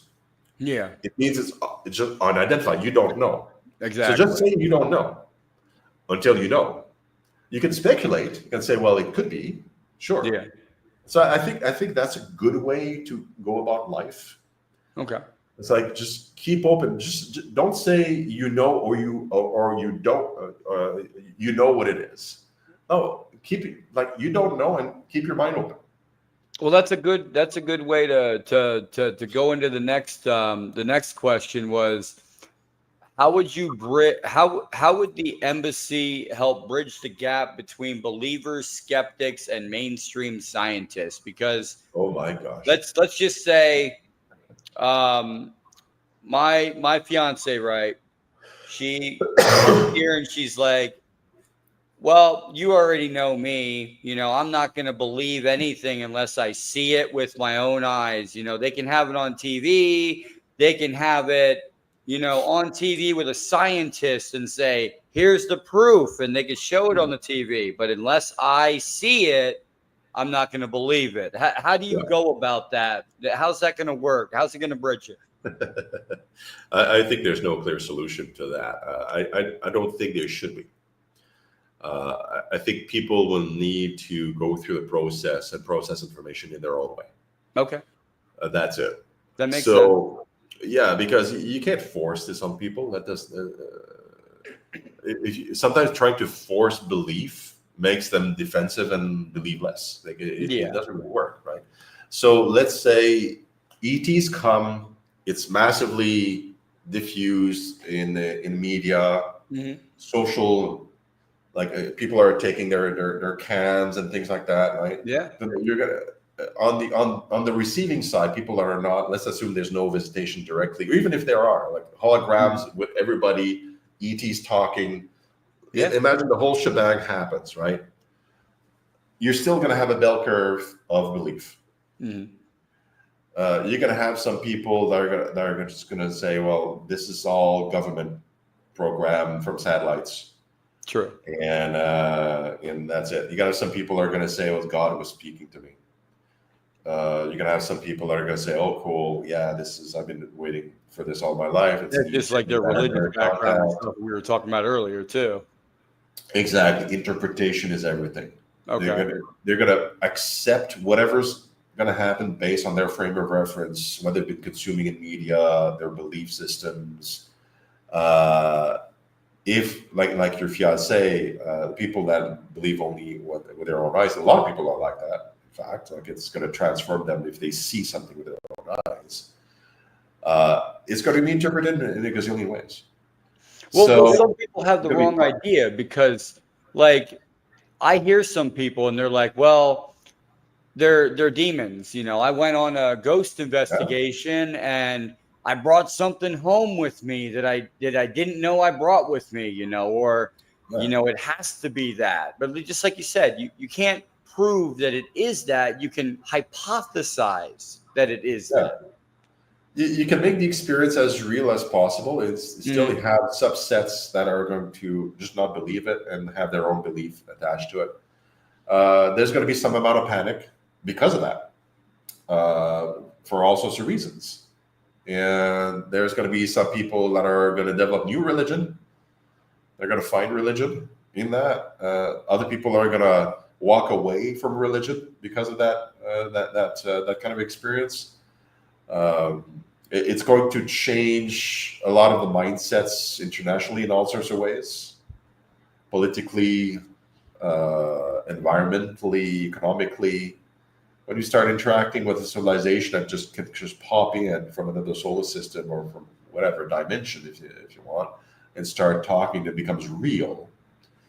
It changes things because now you're no longer comparing with the other nation. You compare with a whole different civilization.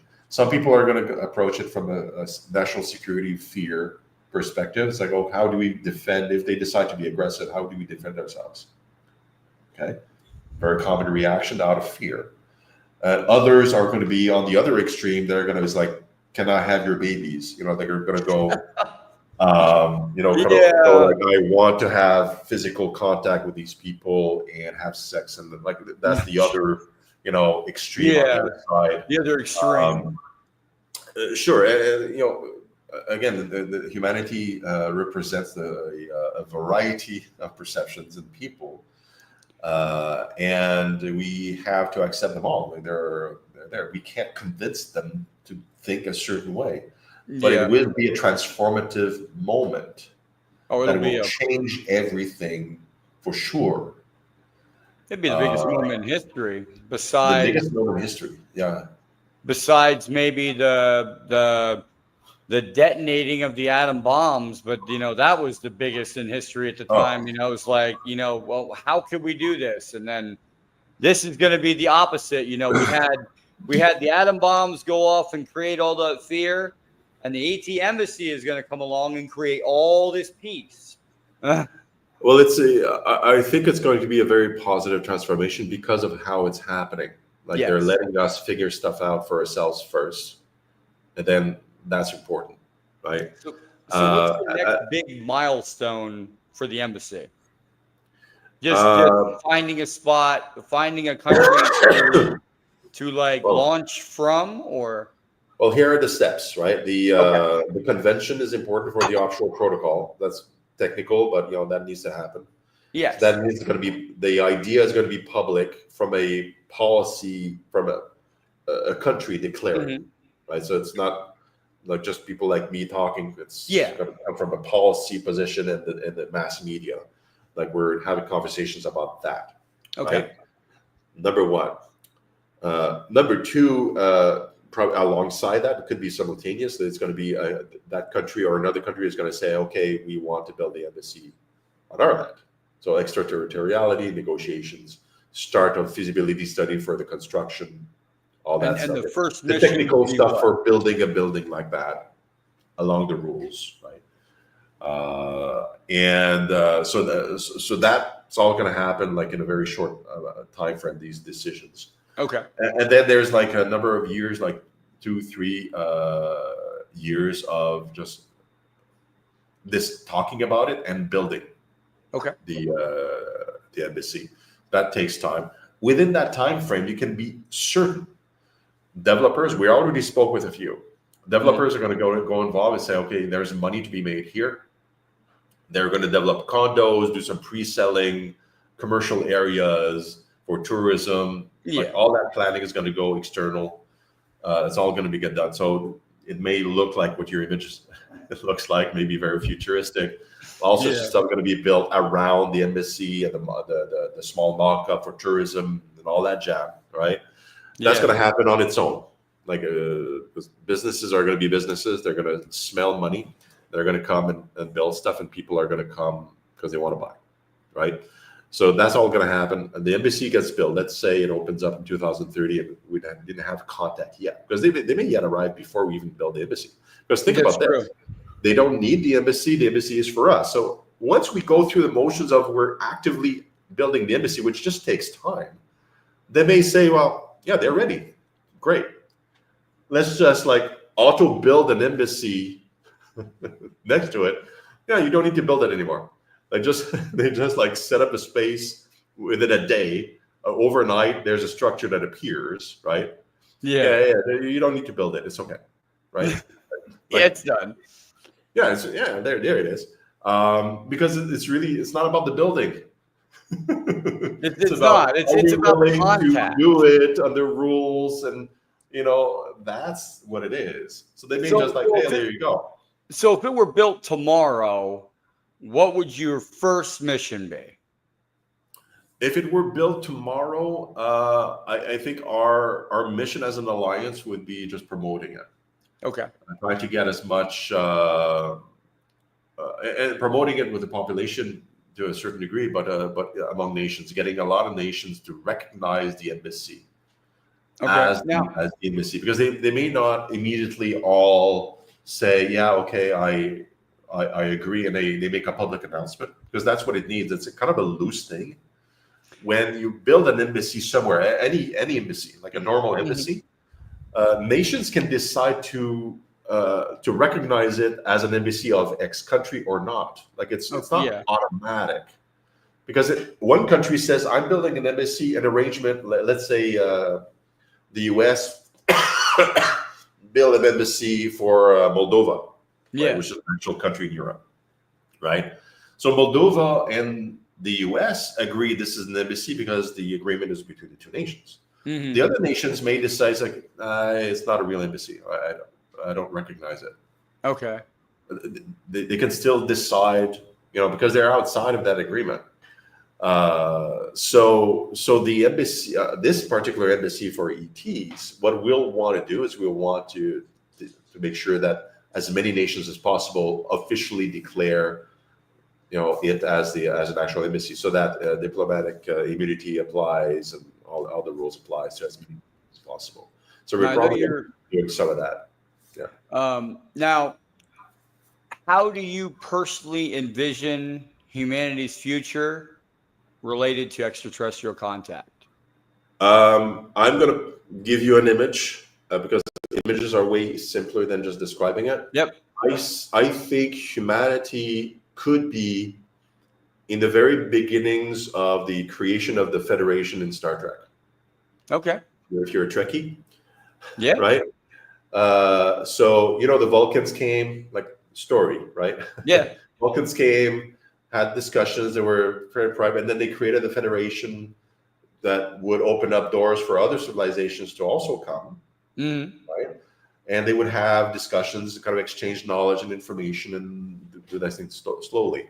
But at the same time, if you follow Roddenberry's work, the social economical landscape also changed from where it was just finished the Third World War at the time, like in the story, right? to a flourishing civilization with artificial intelligence, automation, where people ended up not working for a living anymore. They ended up doing what they were passionate about, contributing to humanity, not as machines that produce things, Yes. but as human beings interacting with each other. And that's the social economical shift that I'm expecting with or without aliens. But aliens arriving will accelerate that social change, because we're going to see an example of civilization that doesn't use money anymore. They say, can you teach us how to do that? Because we've never done this before. We're in transition now. We're actually in a transition right now where we're freaking out about loss of jobs with AI and all this stuff. Like, can you give us some hints about how we can do this? Because we need. So, and then we can within 10 years, we can end up with a civilization like beyond contact, for example, our own civilization with ET contacts coming in and out, and people no longer working for a living. Yeah. And food abundance. We already we have the means to feed everybody and house everybody right now. We're just very inefficient about it because of our old economic system has boundaries, and anyway, there's a lot of waste because you can't give somebody food unless you receive money in return. So 30% of our food is wasted. Yeah, right, just like thrown away because it's just because of the way we function. And there's no, like, if you don't want to waste food, okay, great. Nobody wants to buy. Okay, what do you do with it? Well, this person in the other country needs it, but it costs money to bring that food over, and that won't work because so you just dump the food. It goes away, right? So transformation of humanity is going to be quick, and it can be what my book says, because I published a book in 2018 called Engineering Paradise. Okay. And the premise of this book is that we can engineer a better systems that make this world, paradise is a strong word, but that was intentional. This world, like, abundant, so people don't need to worry about stress. Like the image of the Federation, right? Like science fiction. Yeah. Imagine that. We can build that. I would love it. It'd be incredible. So we can. Yeah. Whether ETs are there or not, by the way. Like, I wrote this book without thinking about ETs arriving. I wrote that book because I knew we had the technology it's just a question of will. Yeah. And where do we spend our time? Where do we invest? We are building a new world. We just don't agree what it looks like right now between different factions. So I got two more subjects for you, then two questions, and then we can go ahead and wrap up the podcast. I know it's kind of early for you.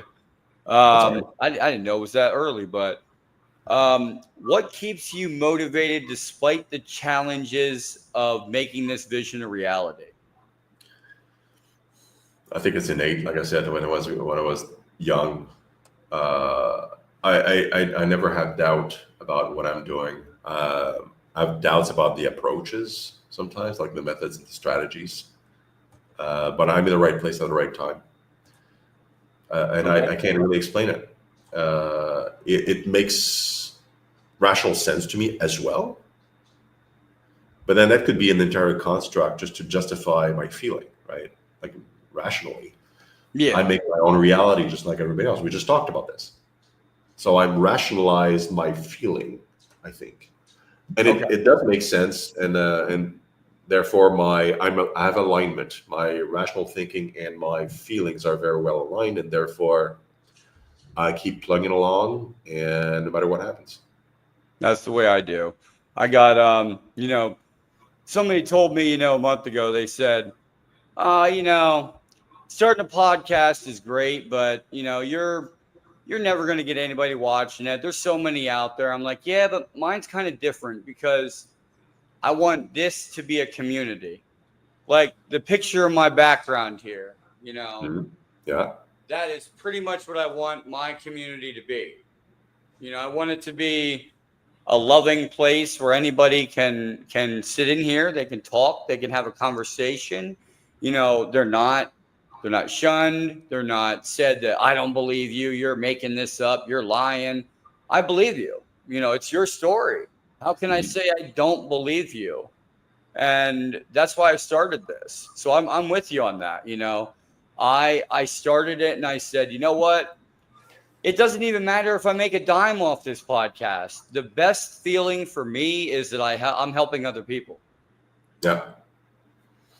But all right, here's one more. If you had the opportunity to meet an extraterrestrial being, what would be your first question? Actually, I don't think about that too much, which is weird. Oh, wow. I think it's weird. I think about meeting them all the time, but I don't think about what I would say. Okay. My main feeling basically is my curiosity is about history. Like I'm very curious about what happened at different moments in time, like in their civilization, in their history. So I don't have any.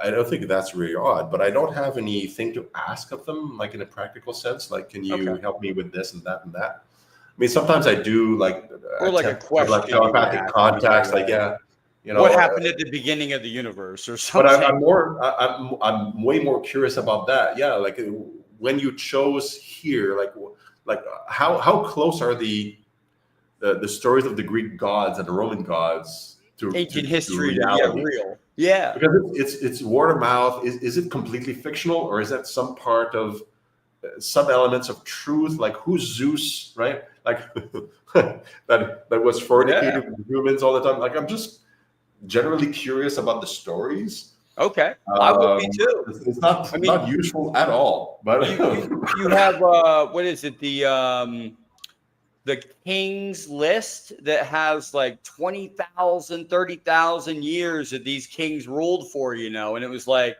wow, they had to have been extraterrestrials to live for 20,000 years. Yeah, you know. But all right, let's we're on the cusp, like right now, like some scientists are saying, I understand the science. They're saying that the first 1,000-year-old human being is alive today. Oh, really? Yeah, it's not because they're born to live 1,000 years. It's because we're advanced enough in medical science to prolong the longevity to almost any year we want with the same body. So ETs that have been here, the ETs that created life on the planet way back, may still be alive. The exact same ones. If you're able to create life, you can also extend yours and make sure that you perpetuate yourself through science, not magic.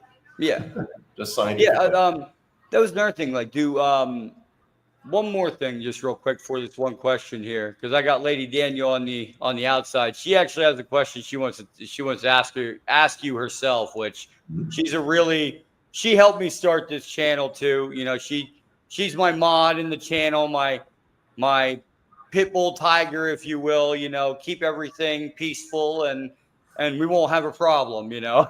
but no, what do you feel now? The human beings on Earth do not like the word cloning for some reason. They're saying, you know, oh, well, cloning is bad because you have a dictator like Saddam, or you have Hitler and you want to clone them, you know. Where is cloning? Where does cloning fit into the whole embassy, ET aspect, Rael movement thing? I mean, do they think cloning is okay? Yeah, cloning is okay. Cloning is a technology. Okay. Yes. So, you can clone ridiculous things that are unhelpful or dangerous, but you can also, like, you can clone musicians and scientists. Extend life. Like you said, and extend life for people that are, you know, spending their whole existence into helping humanity. So it can be used for that. for all sorts of ways, just like it's neutral, right?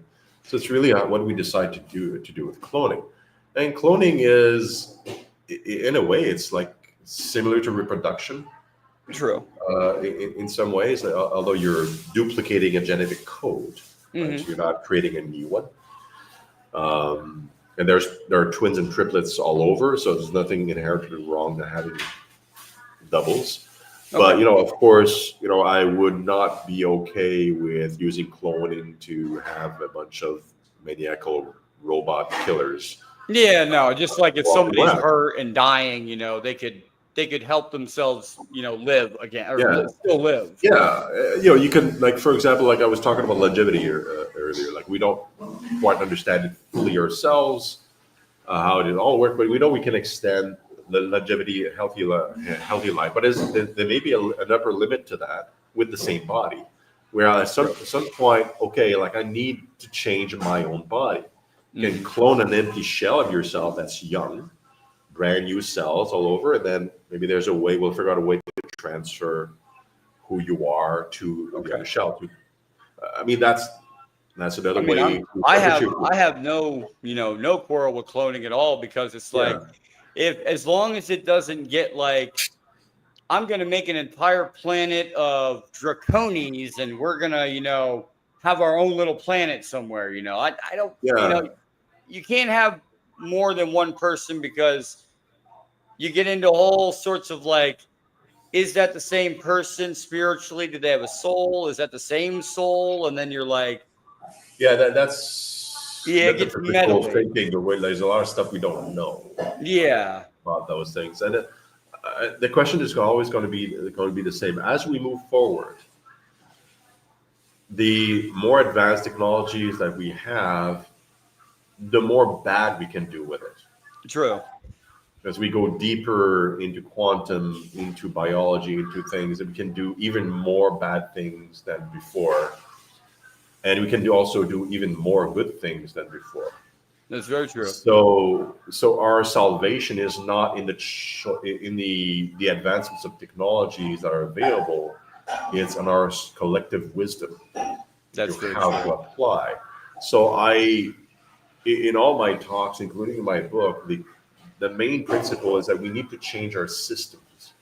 Our systems right now are perpetuating suffering by design. Like it almost. It wasn't really designed to have people suffer, but it was designed for purpose of power in some cases, and also in a distribution of good in a situation of scarcity.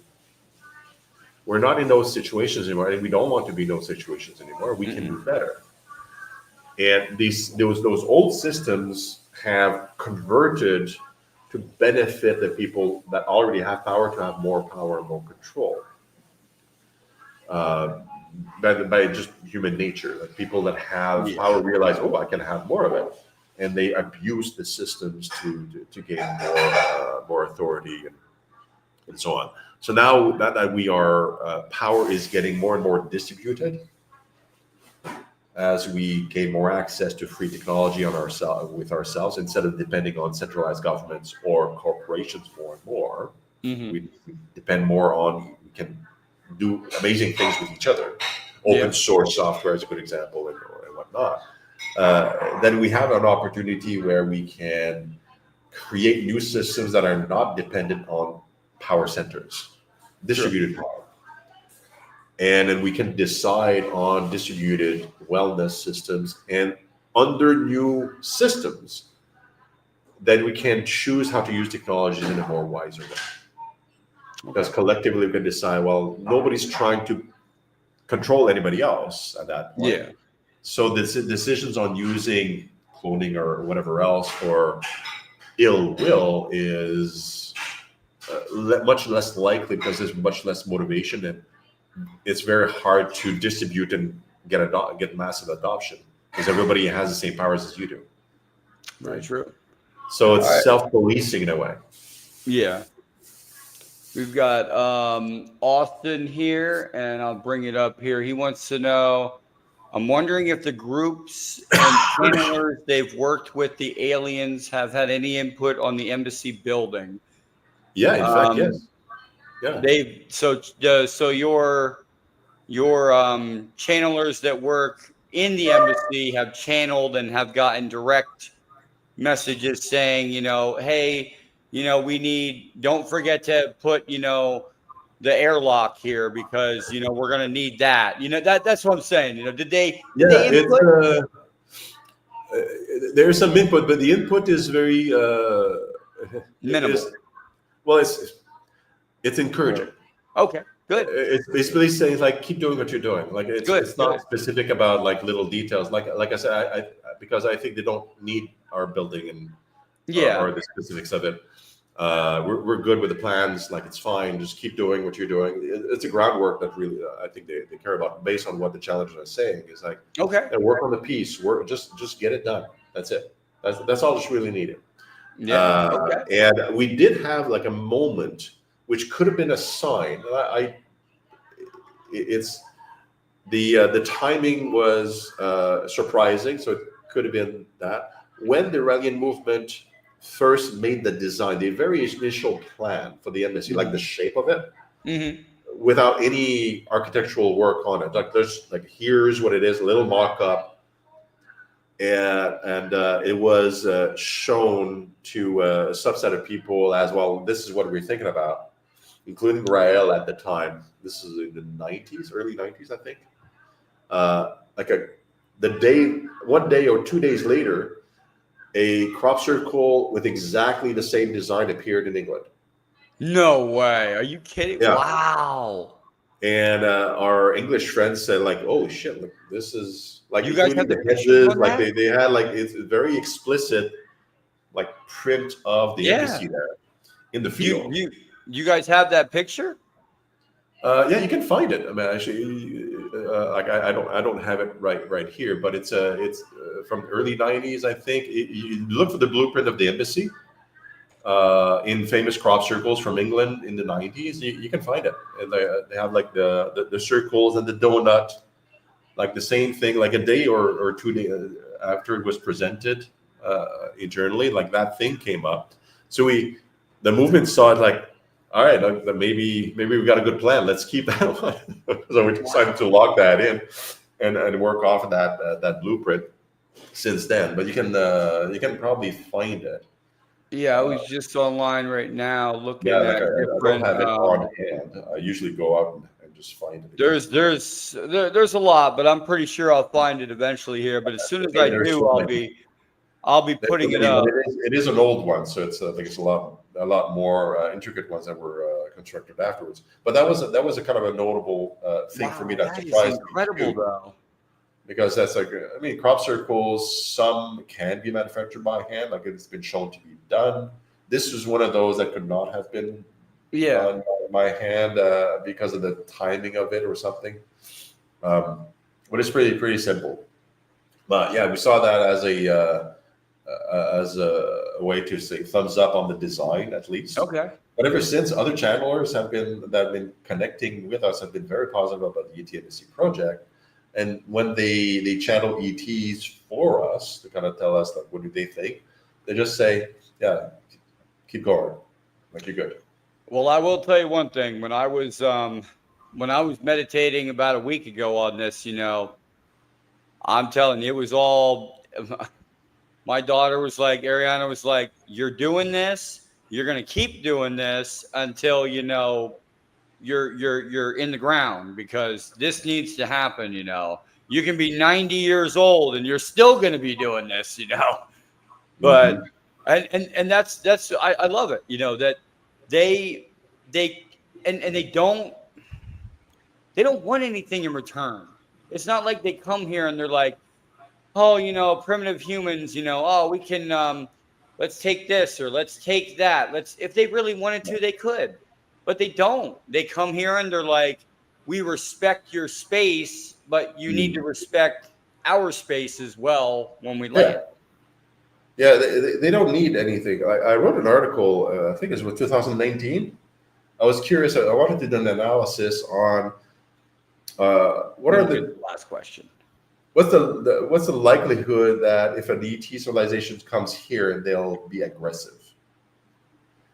So the conclusion is very simple. It's like the only reason why they would be aggressive would be for some kind of religious or belief-based Okay. system. So they would have to, because it cannot be rational. Mm-hmm. There's no rational. If you're able to cross the stars, Yeah. whatever you need as energy or material, which are the only two things that exist in the universe, Mm-hmm. right? You can get from anywhere. Yes, and I don't You don't buy need to that. bother planet Earth. Planet Earth is not a special Yes. planet in its geography or it's accessible to water. No. Yep. Like, forget the Hollywood, what they're saying.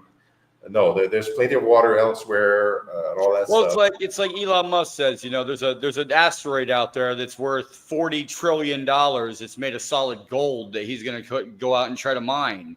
You don't have to get these minerals. Don't pick up the asteroid. Like, we don't need it. We're not, So, I mean, there's a funny movie. It's called Battlefield Earth. Okay. With John Travolta. It's a terrible movie, by the way. But No. But it's interesting from a weirdness side of things. These are very corporate aliens. Yes. So they are corporation. They come to Earth. They enslave primitive, like Bronze Age humanity, or even pre-Bronze Age, to mine gold. So the humans are mining gold and bringing it into for the spaceship, and then they sell it. It's such a ridiculous concept, and the movie is bad too. Although Travolta tries, like it's Travolta. But the premise is ridiculous. You're able to cross stars, and then you're not freaking signing. You're using Stone Age human beings as labor. Right. To get your profits. You can make a robot that's twice as fast that can go into that Earth and leave humans alone. Like they're not. Like, why are you doing this? Exactly. So, but so don't trust what you see in the movies. But so they don't need us. They don't need us. They don't need our material. They don't need our stuff. Don't worry. They don't need to destroy us either. We're not a threat to them. No. None of that stuff. They come here for a couple of reasons. Some may be curious, and some, in my point of view, have a vested interest because they were involved in our creation, and they've been involved with us in building a plan and making.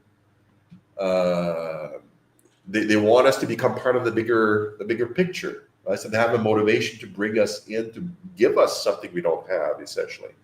Yeah. We don't have anything they want except adding our own flavor of consciousness into the galaxy and in collaboration with others. That's it. Okay. All right. And we have one more question. I'm going to bring Lady Daniel in because Lady Daniel has been helping me from the very beginning. And about 2 weeks ago, when I told her that I was going to have you on, she said, I must talk to him. I must. She goes, she's part of the movement, but I will, Pleasure. I'll bring Lady Daniel on here. How you doing, Lady Daniel? Hi. Hello. We've met before, I'm sure. Mm-hmm. So how are you doing? I recognize the name. Yeah. You're big, Lady Daniel. Go ahead with your question. Okay, I'm going to mention my question. It's like, I'm just going to scroll back to that. Oh, there we go. It says, when the Elohim Star Nation lands, will you be able to connect the computer system to the computer system of the embassy so that ordinary people can browse like a galactic encyclopedia, as it will be kind of like reaffirming evidence for those people who are skeptic. They can actually look up on all the different planets, just the basic encyclopedias for starters. Why not? I mean, it's all going to be on them to facilitate that or not, right? Like, I'm sure they can. They have very adaptive computer systems. My own question is whether or not they're going to allow and how. I don't know if that's going to be like that first contact kind of possibility, if it's going to be like a meeting, but we're going to be starting to date with the new civilization, so to speak. I think if I'm thinking like them, they'll want to take different steps, letting humanity adapt to a new reality. So they're not really. But yeah, like I think we're going to roll out, and it probably won't be instantaneous. It's going to take a little time, and because we need time, right? It's all about us, really. Yes, I've been trying my best to help people get ready for first contact. I received a lot of backlash from people. Like, for example, I got kicked out of a space on X, and then what's the other thing? Yeah, my account was locked just later on in the day. It's really don't crazy. You have aren't you what degree do you have, Lady Daniel? I've just got a science degree, BSc. My subjects were information systems, zoology, and organic chemistry. Yeah. Cool. Okay. Nice. A kindred spirit. Biochemistry and engineering. Yeah. Me and her want to like advertise this to the world. Yeah, I think the embassy project just can gain a lot of traction because it's a humanity project, and it's not. I mean, we're dealing with the mechanical bits and pieces, right? As volunteers, we don't need a lot of people because it's going to be taken over by external entities once these first steps we talked about are going to get started within maybe this year, perhaps next year, depending on timeline. The rest of the time is just to inform people about the possibilities, open their minds.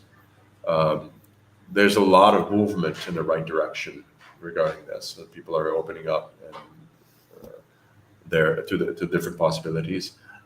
Movies are helping, for better or for worse, in kind of like getting people into different mind spaces. And in some areas, people are not very welcoming, and they're not ready. And I leave them be. Like I'm not talking to them. I talk to those that are ready, right? Okay. And there's always going to be, like we talked about it before, Jay. Even when there's going to be an ET in front of some of the people, they're just going to say, it's makeup, it's fake. Mm-hmm. Like there's always going to be there's a subset. So you leave them alone and deal with their things their way and give them love, right? And we work with the people that are a bit more awake, I think, and get the critical mass from that. And there's more and more. Yeah. Yeah. I've also got my my little badge. Yeah, saw that. Cool. Yeah, the symbol of infinity. It's a very and also tattoo. Yeah, there you go. She's over in that weird time zone too. It's the symbol of infinity is very ancient, right? It's very, very old. Mm-hmm. It's there's two components to it. One is the Star of David, which is two arrows, goes up and down. And I spoke with Jewish people about this, and it's a scientific representation of the universe. Basically, what is up is like what is down. Mm-hmm. Right? So inside the galaxy is the same thing as what's inside us. Like we are one with the universe, basically. Right? And then the swastika in the middle. I know that's shocking for Western nations, but in Eastern nations, they put them on doors when they go into a new house. It's a cycle. It's a cycle in time. That's what it means. So everything is infinite, up and down, and infinite in time. So it's a beautiful symbol of science. Really. It is. Yeah, this is the one I've got here. There you go. Yeah.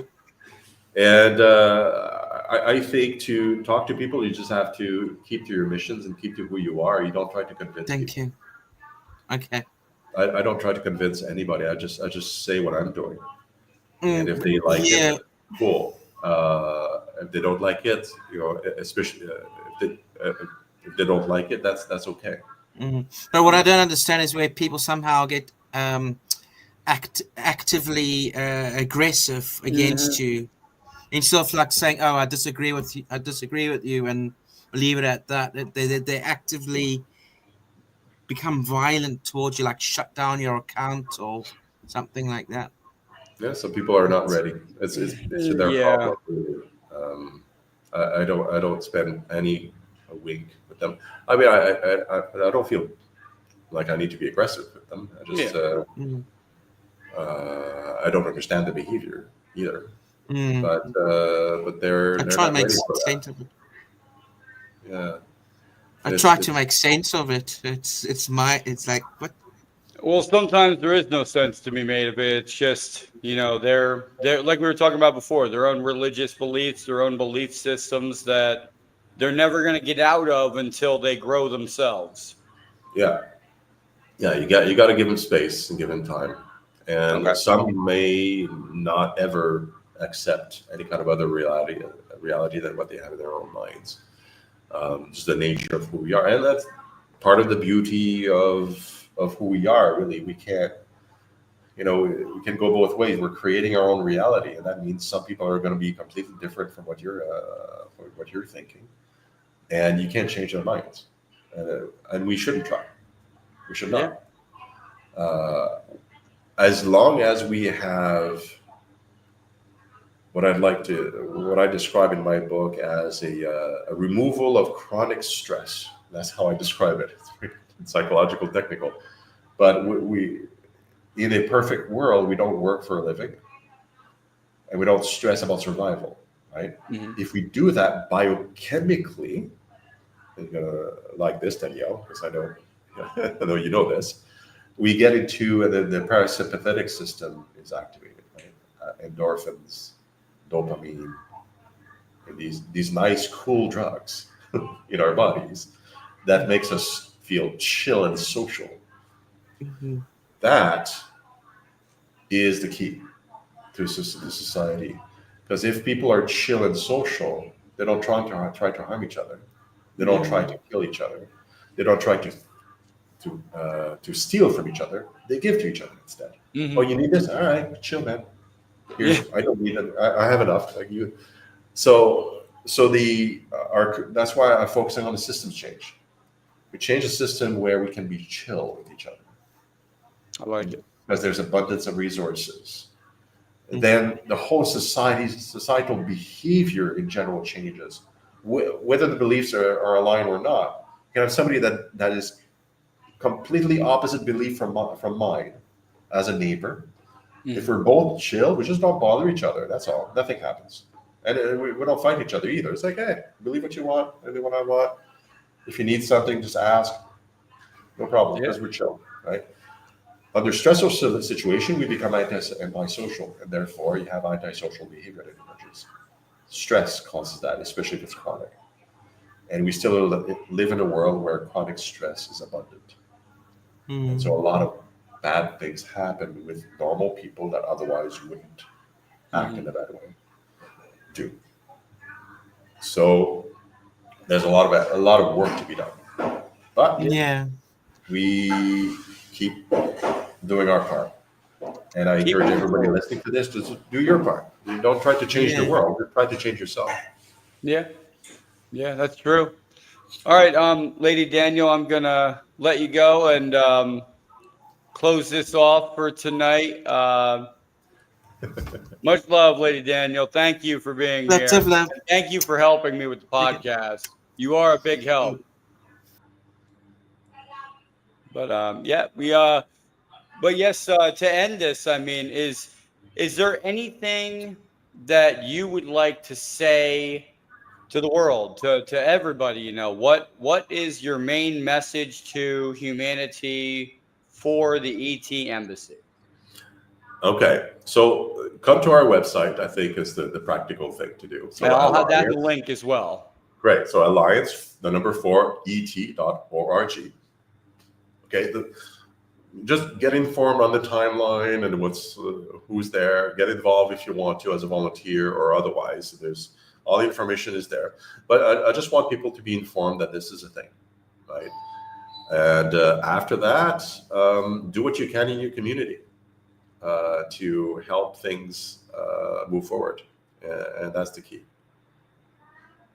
I think I have it here. Alliance.org. I'm just trying to bring it up now. But anyway, yes, I will. I'm going to go ahead and put that actually in the chat when we finish this chat. When I repost it on YouTube, it'll be in the description. I think it's already there actually, but I'll have to double check. Okay. I think I have the ET Embassy website and everything in there. But yeah, it was amazing to have you on. I'm so happy to have you on. I really am, because of the time difference and the changes. I didn't know if we were going to have you on, or, you know, I would have done it. Hey, I would have done it to fit your schedule, sir. You know, you didn't have to do it at this early in the morning, but I'm happy you did. I'm very happy you did, and happy you came on to explain to everybody that, you know, it's not all what everybody says it is, and you need to judge for yourself what you're seeing. Make your own damn mind. Yes. Like the Matrix. Yeah, exactly. Quote for the Matrix. Yeah. All right, sir. Thank you so much for being here. I'll let you go so you can get your morning started over there. All right. And peace be with you, sir. Yeah. Thank you so much for being on. I will definitely be contacting you again. Austin says, where are you currently located at? I live in Thailand, but the Alliance was created in Canada, so we're all over. Yeah, that's why it was so hard, Austin, to get connected, because when I would talk to him, he was emailing me when I was asleep, and I get it in the morning. Yeah. But we connected, we got it. But yeah, we'll keep this going, and hopefully I'll have you on again to give us some more updates and some great news, you know, coming up. You know, if anything comes up, like you have a location, you have countries that came out and said, we want to support this. You have my full support. You can come on here and you can say anything you need to, sir. Yeah, sign up to our newsletters and different means of communication so that you don't miss on different. I definitely will. Declarations. I definitely will.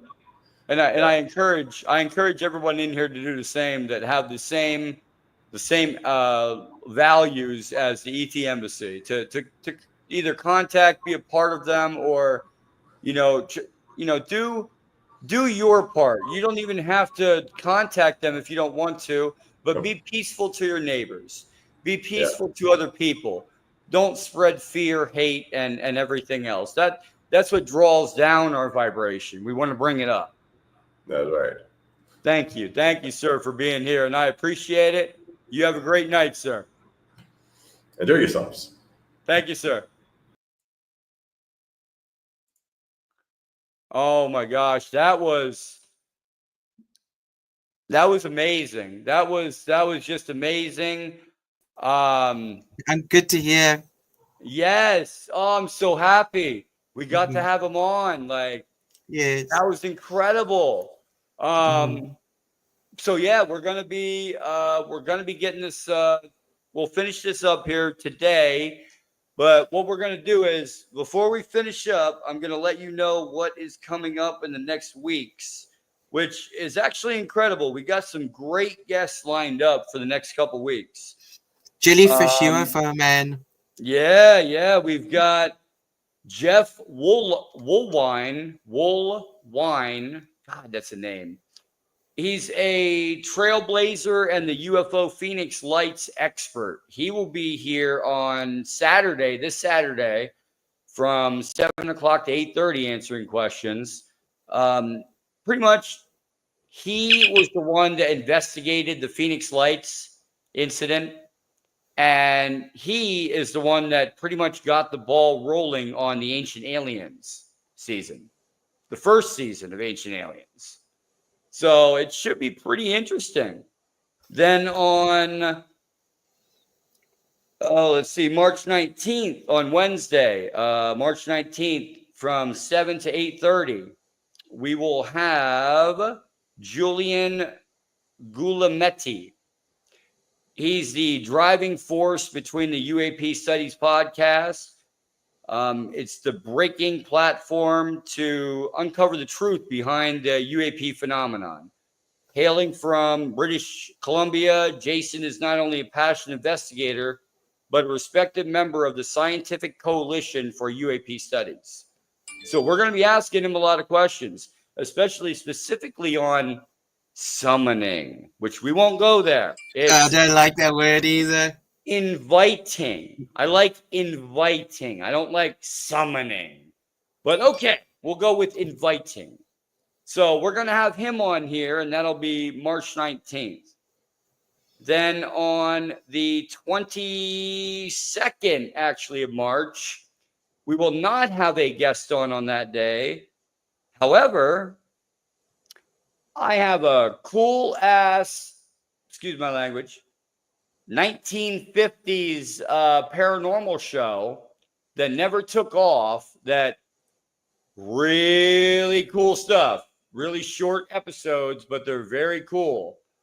We're going to go through them, each episode, and talk about what happens in those episodes, because this TV station apparently got bought out right after the first season came out. They got bought out by another company, and the other company went bankrupt on purpose so these episodes could not come out.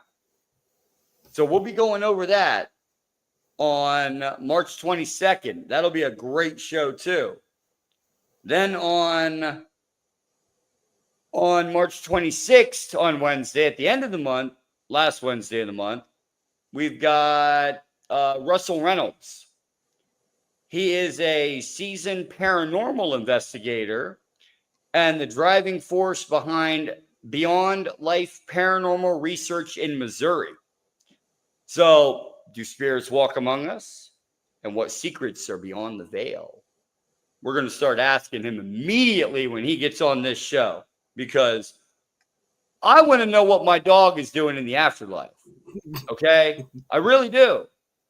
Like, my first dog passed away. I want to see what he's doing, you know. Then, still under communications, but going back and forth. Hopefully we'll get him on. If not, it'll be a later show. We've got the Sasquatch Island in British Columbia, Canada. They are going to be here as well, but that's still trying to work out if it's going to actually happen on the first Wednesday of April. That will come out in the next coming weeks. I'll have that out as well as an update. But as far as everything's concerned, that is all the updates for the month. Got some great shows for you guys and some great conversations too. Bring the love, bring the peace, and bring the respect. You know, you need to have, you know, how do I put it? You got to have peace, love, and understanding for everyone. Everyone. Compassion. It doesn't matter if they disagree with you or not. Me and Lady Daniel can disagree all day long, but you know what I'm going to say? I will say this: if ever I disagree with her, I value your opinion. This is my opinion, and leave it at that. There's no argument. We don't need to argue. Okay, I'm not going to change Lady Daniel's mind by beating her over the head with words, but I might if we have a civilized conversation. Mm-hmm. So that's the difference, people. But we are going to be we'll close this out unless you got anything else to add, Lady Daniel. I had a great podcast. This was great. I'm glad that it's turned out well, and I'm very happy for that. That your podcast did very well. Thank you. And I shared it out on Feces book. I shared it out on Twitter. X. Yeah. So We'll get it out there. I just- Anybody who's watching this, share the podcast, like it, like the video, share it, subscribe. I'm not going anywhere. No matter what people say, oh, well, I'm retired. Okay. I retired from the Army. I've got a check every month. I'm not going anywhere. This podcast isn't going anywhere. So it doesn't matter if I only have 50 people, but if those 50 people, if we all talk and we all have a great conversation together, that's all I can hope for. Mhm. That's all I can hope It'd be for. nice if we could have like what else when you have like spaces on X, right? But we have it like a video, like a proper video chat. We could do that on Discord. We could like open up our own Discord chat thing where you could video, and I think it's called Discord. I might look into starting some like either I've heard of people talk about Patreon. I've heard people talk about Discord, Patreon, and there's something else, but we should be able to get something going in the next. We'll try to get something going in April. Like a website where everybody can get together, video chat, anytime they need anything. Like I've been contacted, by people that are now my best friends, Austin and Eric out there in Las Vegas, and sometimes, I can't always reach people, I'm in bed or asleep, but I want to be able to reach somebody, 24/7. If they're in trouble, call me, do this, do that. But if we have the community built and we have the website built, we won't need, to do that. We can just have everybody in one spot. But I was going to say because what was I going to say? It was a really epic idea, and I've got like a brain freeze. Has that happened to you a lot? Sometimes where you got like such a brilliant idea, and then it just goes. You got to try and find it again. That happens. You'll remember it later. Oh yeah, what I was going to say. One thing I like about the video chat is it's like I feel it's more authentic. It's more personal. personal. See people, because it's of avatars, and you can see whether somebody's happy or somebody's sad, or you can, because it's very difficult to the because a lot of, like, for example, I get misjudged a lot on X, just to have avatar. And what I used to do in the beginning when I first joined Spaces, stuff that I knew was right and stuff that I knew was wrong, I used to like thumb up, thumb down, and people used to get pissed off at the thumb down. So You I give think me it's a probably thumb down. I think that's probably one of the reasons why people are like fed up from me, and it wasn't done intentionally. It was just like I don't agree with that. With my neurodivergency, it's not like I'm like it's not like you're coming at him with your hands like you don't agree with him. It's like pressing a button. It was like pressing a button. It's not like I'm blowing up your building by pressing this button. It's just I don't like what you have to say. It's okay. Don't freak out. Take a chill pill. Gosh, they might need another one. But all right, Lady Daniel, I will I'll let you go, and we will go ahead and we will close this out for the night. Lady Daniel, it is always a pleasure to have you on here. Much love to you. Thank you for being here. Thank you for being a part of the podcast and helping. You're a big help too. You're a very big help too. This has been a great podcast, guys, and I wish Facebook had a thumbs down. Yeah, right. Me too, Austin. I wish Facebook had a couple thumbs down, and maybe another another finger on this that would be up in Facebook, but we won't go there anyway. But yeah, Austin and all them, that they're if somebody disagrees with you, it's fine. It's no biggie. It's no skin off my back. That's why I feel it. They don't agree with you. It's okay. Move on. Somebody will agree with you, and you got it here, But all right, guys, I let you know what the next weeks were in the podcast. I hope to see you guys in there, because I'm telling you, we got an action-packed couple weeks packed, and it's going to be great. It's going to be a lot of fun, and I do really hope to see you all guys in there. And I mean, if you guys have any story ideas, silent.angels.tudamail.com. Okay? You can tell me your stories, whatever you want, experiences, show me pictures. You don't want me to share it online, I could just, tell your story and not share any pictures. If you don't want me to tell it online, I won't. I could just always give you some advice. I've gave, Eric a couple bits of advice in Las Vegas. And just remember, we humans are all one species, born of Earth, to spread peace, light, and liberty throughout the galaxy. If you like this community, and believe me, everyone's going to feel welcome, and they're going to have all their voices be heard. Nobody's silenced here unless you are rude to a guest or extremely rude to somebody in the chat. Then we've got Lady Daniel the Pitbull. But anyway, have a good night, guys. And this has been a great night. Good night, Galactic Family Podcast.